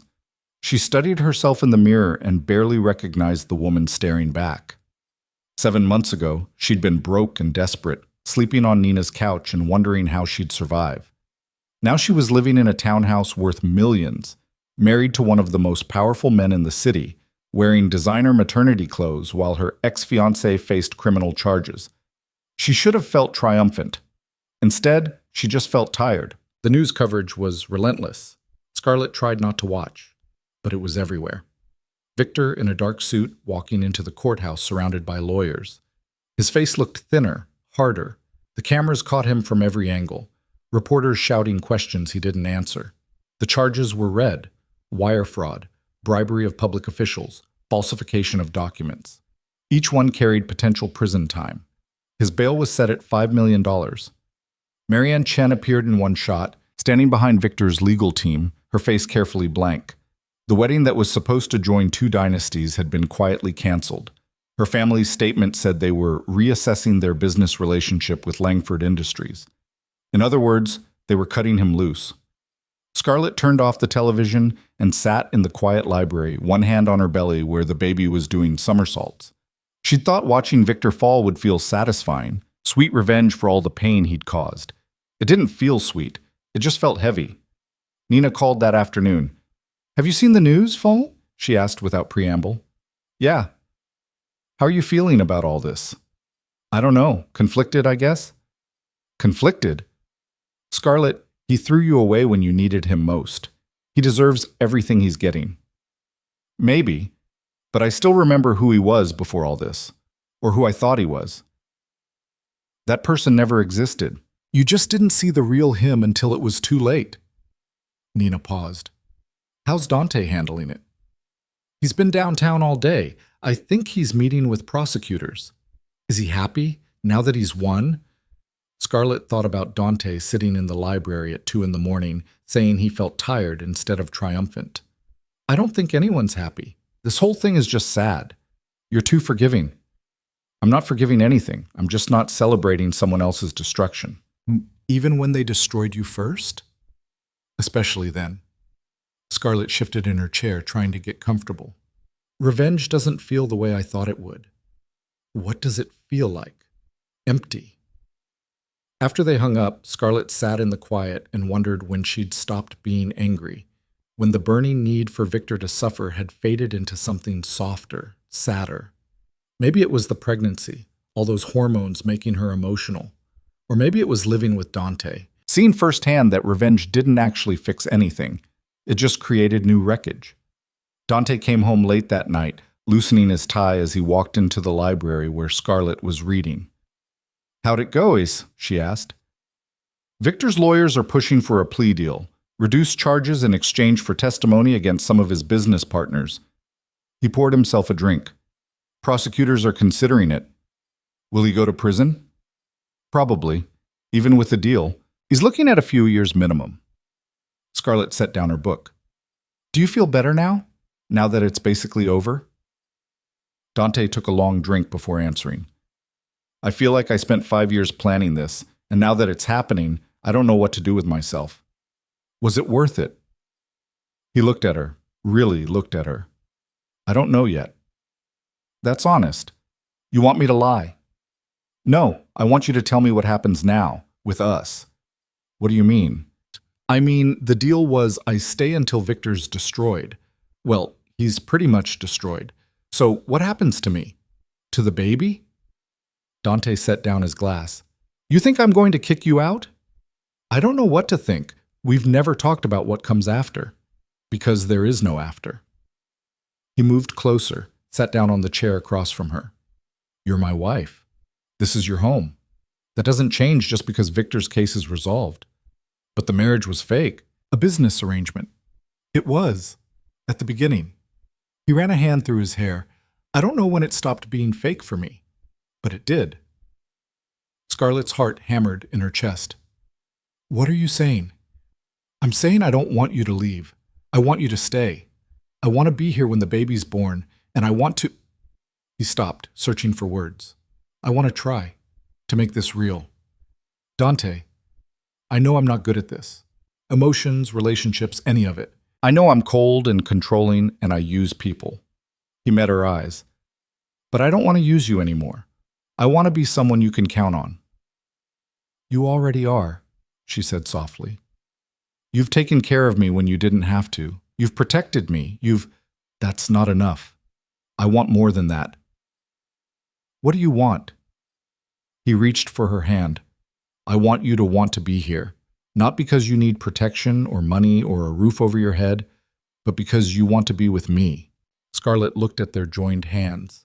At the wedding ring she'd stopped thinking of as fake, at the man who'd started as a stranger and become something else entirely. I do want to be here, she whispered. That scares me, but I do.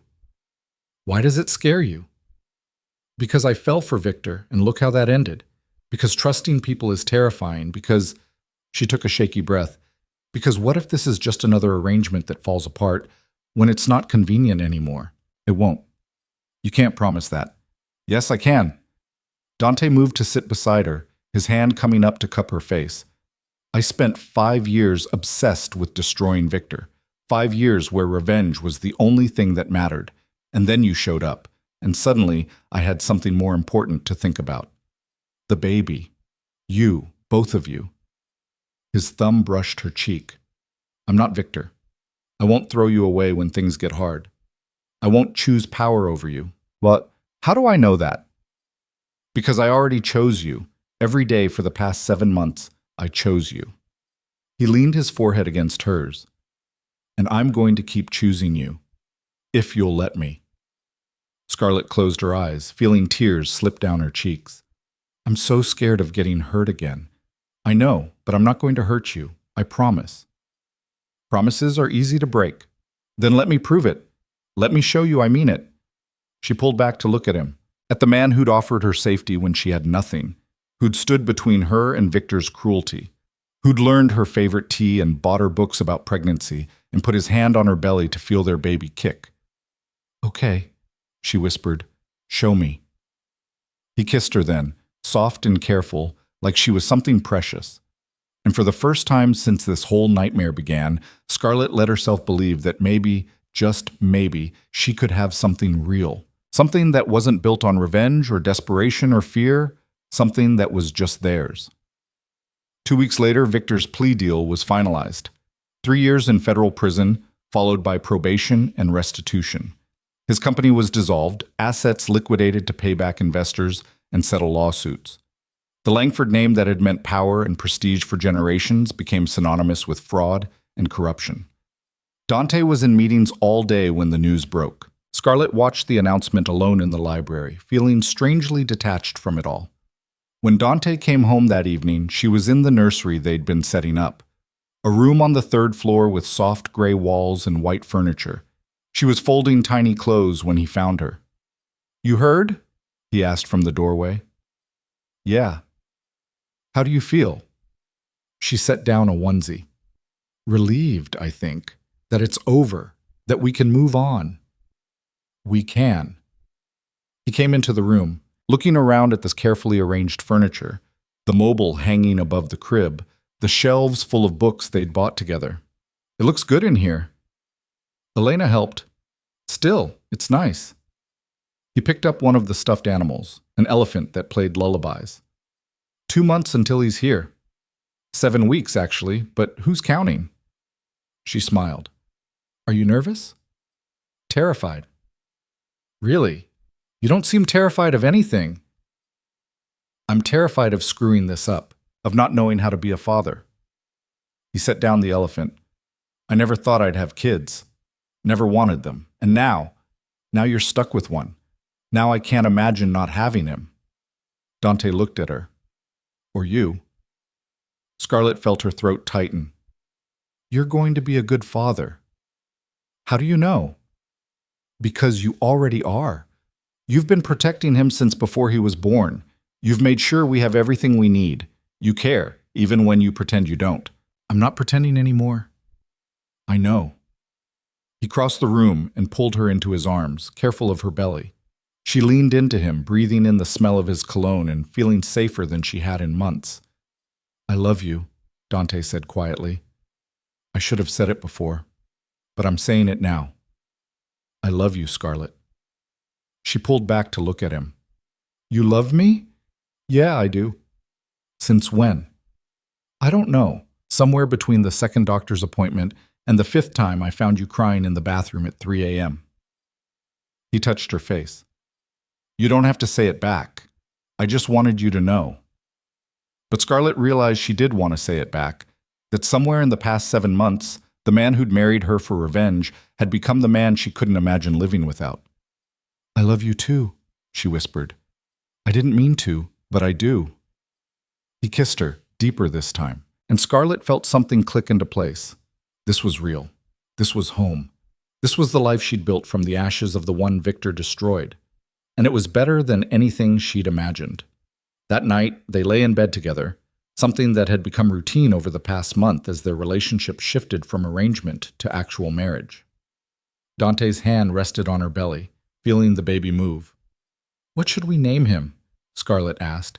I don't know. I'm terrible at names. You named your company after yourself. You can't be that terrible. That's different. A company is easy. A person is... He paused. What about Luca? Luca? It was my grandfather's name, the only person in my family who was worth a damn. Scarlett tested it out. Luca Moretti. You hate it. No, I don't. I like it. She turned to face him. Luca Antonio Moretti. Antonio was my father's middle name. Luca Antonio Moretti, Dante repeated. Yeah, that works. You're sure we don't have to use family names if... I'm sure. He kissed her forehead. Our son deserves a name that means something, that connects him to people who mattered. Even though he's not... Scarlett stopped herself. Not biologically mine? I don't care about biology. He's mine in every way that counts. Scarlett felt tears sting her eyes again. Damn hormones.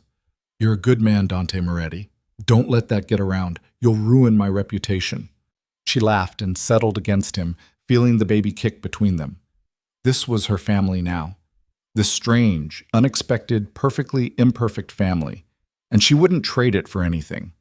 The weeks that followed were quieter. Victor's name disappeared from the headlines as new scandals took its place. Scarlett's belly grew bigger, making simple tasks like tying her shoes nearly impossible. Dante became obsessive about her health, monitoring her doctor's appointments, making sure she rested, hovering in a way that was both annoying and endearing. You're going to drive me crazy, she told him one morning when he asked for the third time if she'd eaten breakfast. Good. That means I'm doing my job. Your job is running a business empire, not babysitting me. I can do both. He did somehow, managing his company while simultaneously making sure Scarlett had everything she needed. He worked from home more often, setting up his laptop in whatever room she occupied so he could keep an eye on her. You know I'm not going to spontaneously combust, right? She said one afternoon. Can't be too careful. I'm pregnant, not made of glass. You're 8 months pregnant with my son. That makes you the most important thing in my life. He said it so matter-of-factly, like it was obvious. So yeah, I'm going to be careful. Scarlett didn't argue after that. 3 weeks before her due date, Victor sent a letter. It arrived at the townhouse in a plain envelope with no return address. Elena brought it to Scarlett while she was in the library, feet propped up on the ottoman because her ankles were swollen. It's from him, Elena said quietly. Do you want me to throw it away? Scarlett looked at the envelope. She could throw it away unopened, pretend it never came, move on with her life and never look back. But she'd spent too long running from difficult things. No, I'll read it. She waited until she was alone, then opened the letter with shaking hands. The handwriting was Victor's, neat, precise, the same writing she'd seen on love notes years ago. Scarlett, I know I have no right to reach out to you, no right to ask for anything, but I'm writing anyway because there are things I need to say. I was wrong about everything. I threw you away because I was a coward who cared more about appearances than people. I told myself it was strategic, that marrying Marianne was the smart business move. But the truth is, I was just scared. Scared of being a father. Scared of disrupting my perfect plan. Scared of choosing love over power. And now I've lost everything. My company, my reputation, my freedom. But the thing that hurts most is knowing I lost you. And I lost our son. I'm not asking for forgiveness. I don't deserve it. I'm not asking to be part of your life or his. I know Dante's his father now. And honestly, that's probably for the best. Dante will protect him in ways I never could. I just wanted you to know that I'm sorry for all of it, for hurting you, for being selfish, for throwing away the best thing that ever happened to me. I hope you're happy. I hope the baby is healthy. I hope you found the life you deserved, the one I was too stupid to give you. I'm going to prison next week. 3 years. Maybe it'll give me time to figure out how to be a better person. Maybe not. Either way, I won't bother you again. Take care of yourself, Scarlett. You deserved so much better than what I gave you. Victor. She read it twice, then set it down on the side table and stared at nothing. Dante found her there 20 minutes later, still holding the letter. "What's wrong?" he asked. She handed him the letter without a word, watched his face harden as he read. "Do you want me to contact his lawyers?" Dante asked when he finished. "Tell him to leave you alone?" "No, let him send it. It doesn't change anything." "Does it bother you, knowing he regrets it?" Scarlett thought about that, about the girl she'd been 8 months ago, desperate and heartbroken, who would have given anything to hear Victor say he was sorry. "No," she said finally, "because sorry doesn't fix what he broke, and I don't need him to fix it. I already built something better." Dante pulled her close as her belly would allow. "You're sure? No part of you wishes things had gone differently?" "Not even a little." She looked up at him. "If things had gone differently, I wouldn't have this. You, Luca, this life." She touched his face. "I wouldn't trade this for anything." "Good." He kissed her forehead. "Because I'm not letting you go. Ever."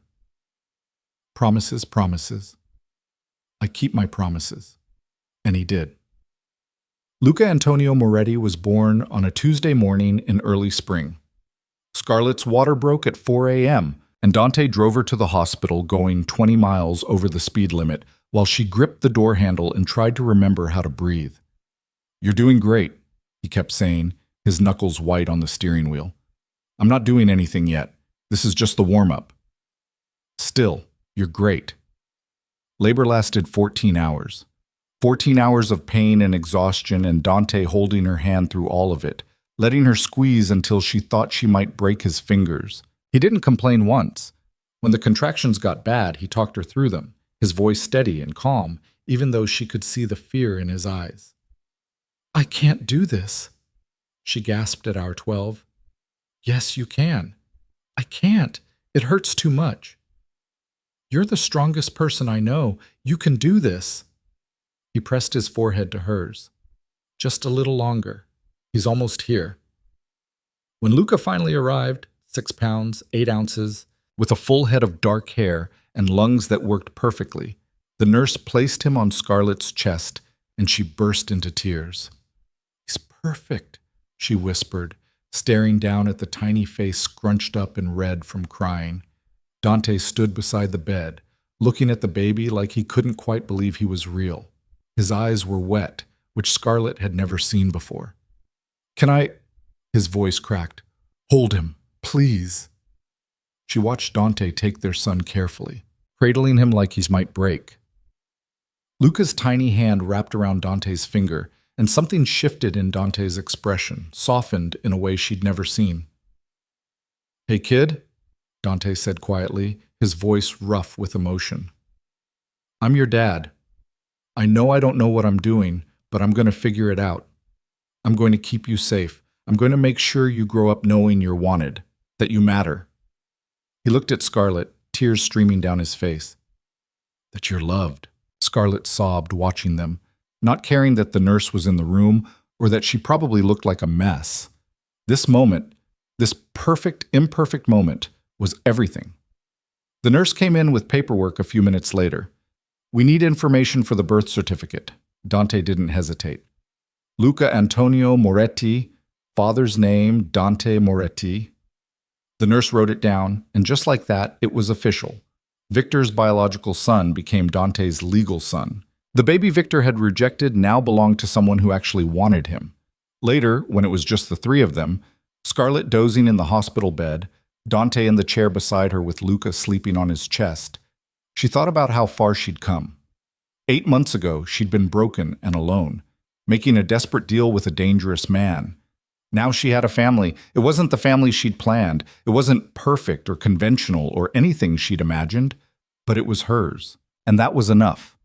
The first few weeks with a newborn were harder than Scarlett had expected. Luca cried constantly, slept in 2-hour increments, and seemed to need feeding every 90 minutes. She was exhausted in a way she'd never experienced, functioning on caffeine and sheer willpower. Dante was surprisingly helpful. He changed diapers without complaining, walked the floor with a screaming Luca at 3 in the morning, and figured out the complicated baby carrier system faster than Scarlett did. "You're really good at this," she told him one night, watching him rock Luca back to sleep. "I'm winging it." "We both are, but you're a natural." "I don't know about that. I just don't want to screw him up." "You won't." "How do you know?" "Because you care. That's more than some fathers do." She didn't say Victor's name, but they both thought it. When Luca was 6 weeks old, Nina came to visit. She held the baby and cried, telling Scarlett how proud she was, how far she'd come, how happy she seemed. "You look different," Nina said. "Tired, but happy? Like you finally found where you belong." "I did," Scarlett said, looking at Dante across the room where he was making bottles in the kitchen. "I really did." "I'm glad. You deserve this." "So do you. How's the dating going?" "Terrible. But I'm working on it." Nina bounced Luca gently. "This little guy is lucky. He's got 2 parents who would do anything for him. 3, if you count his amazing godmother." Nina's eyes went wide. "You want me to be his godmother?" "Of course. Who else would I ask?" Nina hugged her tight, careful not to squish the baby between them. "I love you. You know that?" "I know. I love you too." It was Nina who brought up Victor first, months later when Luca was sleeping through the night and Scarlett had finally caught up on rest. "Did you hear he got out early?" Nina asked over coffee. Scarlett's stomach clenched. "No. When?" "Last month. Good behavior or something. I just thought you should know." "Is he back in the city?" "I don't think so. I heard he's upstate somewhere, working for some nonprofit." Scarlett absorbed this information. Victor was out, free, living his life somewhere she couldn't see. "Does that bother you?" Nina asked. "No, I mean, I'm glad he's trying to do better, but it doesn't change anything for me." "Good, because you've built something amazing here. Don't let him take up space in your head." She was right. Scarlett had built something amazing. A life she loved with a man who loved her back and a son who was healthy and happy. Victor was part of her past, but he wasn't part of her future. And that was exactly how it should be. 6 months after Luca was born, Dante came home with an announcement.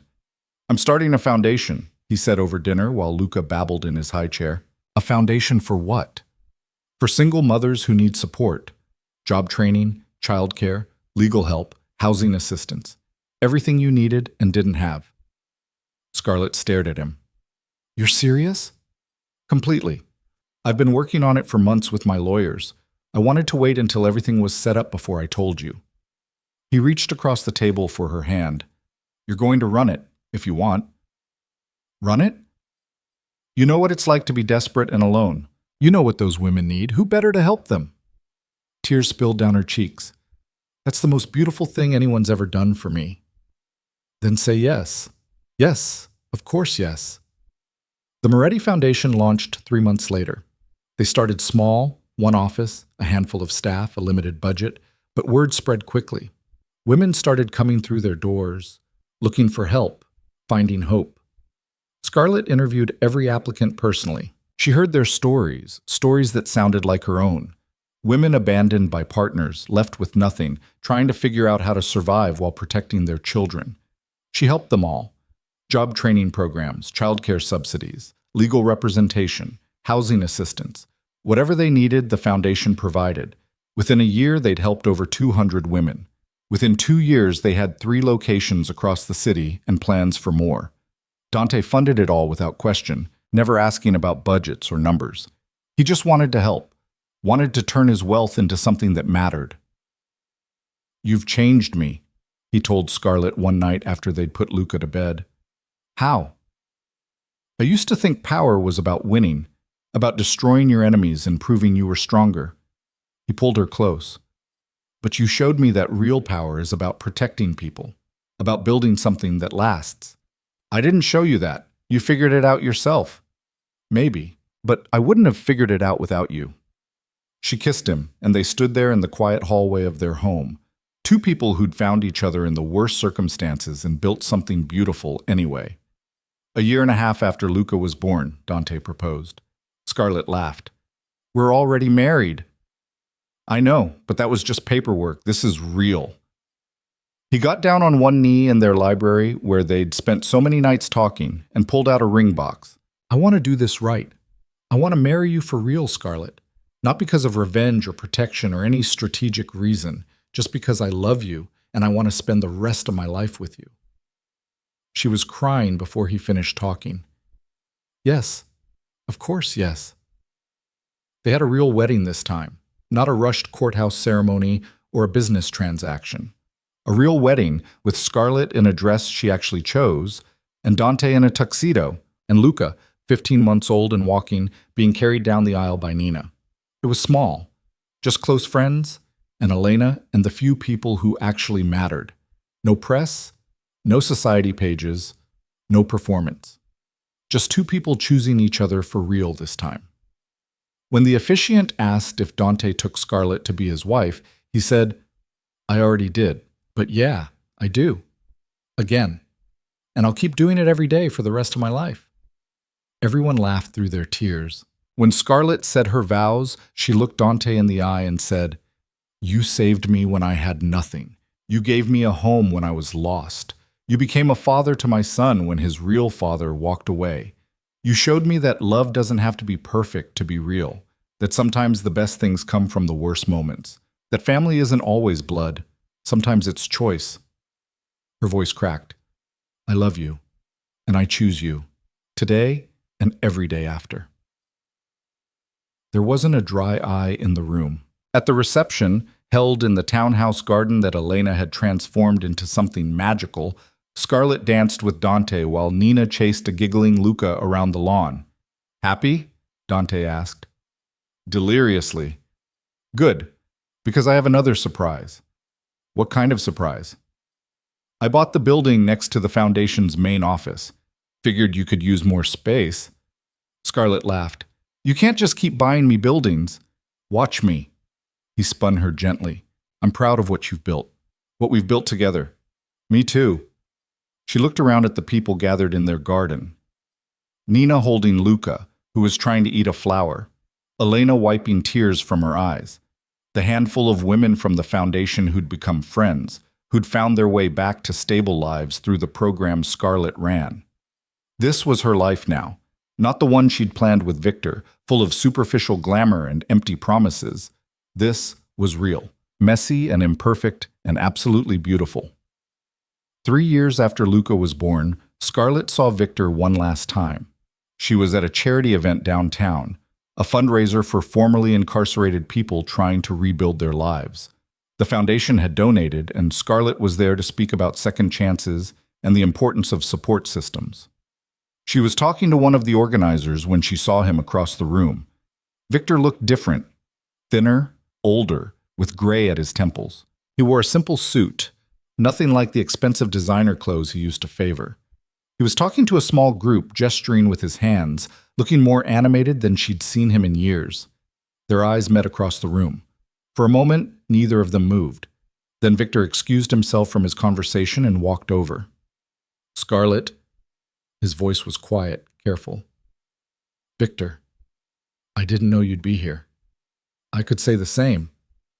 I work with the organization now, helping people transition back after prison. He looked uncomfortable. It's good work. I'm glad you found something meaningful. Silence stretched between them. Finally, Victor said, You look happy. I am. Good. You deserve it. He glanced at her left hand where she wore both wedding rings, the original platinum band and the new one Dante had given her at their real wedding. How's your son? He's wonderful, smart, funny, gets into everything. And Dante? Good. We're good. Victor nodded. I'm glad. I mean that. He took a breath. I owe you an apology. A real one, not just a letter. For everything I did. For being a coward. For throwing you away when you needed me most. I got your letter. I know it doesn't fix anything, but I wanted you to know I'm sorry. And I'm trying to be better, to actually help people instead of just using them. Scarlett looked at him, really looked at him, and saw something different than the cold, calculating man who'd discarded her. She saw someone broken who was trying to put himself back together. I forgive you, she said quietly. Victor's eyes widened. You do? Yeah, not because you deserve it, but because holding on to anger was making me sick. And I have too much good in my life now to waste time being bitter. Thank you, he whispered. That's more than I deserve. Probably. But we all deserve second chances. She touched his arm briefly.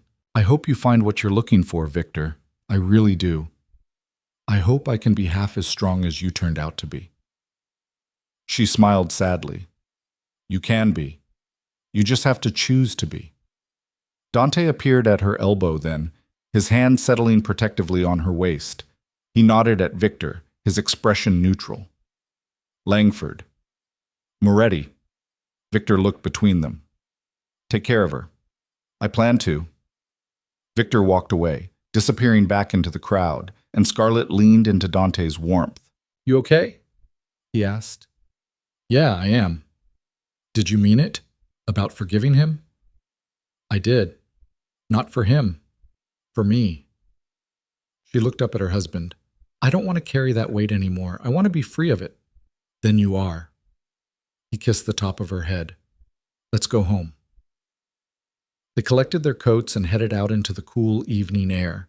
As they drove through the city, past the places where Scarlett's old life had existed, past the coffee shop where she'd met Victor for the last time, past the building where she'd once lived in that sterile apartment he'd paid for, she thought about how far she'd come, about the girl who'd been thrown away and the woman she'd become, about the revenge she'd thought she wanted and the forgiveness she'd needed instead, about the fact that sometimes the worst thing that happens to you leads to the best thing. The car pulled up to the townhouse, where lights glowed warm in the windows, and she could see Nina through the glass, playing with Luca in the living room. Home. You coming? Dante asked, already halfway out of the car. Yes, say, Scarlett smiled. I'm coming. She took his hand and they walked inside together, leaving the past where it belonged, behind them. Because the future was waiting, and it was better than anything revenge could have given her. It was love. Real, messy, imperfect love. And she wouldn't trade it for anything in the world.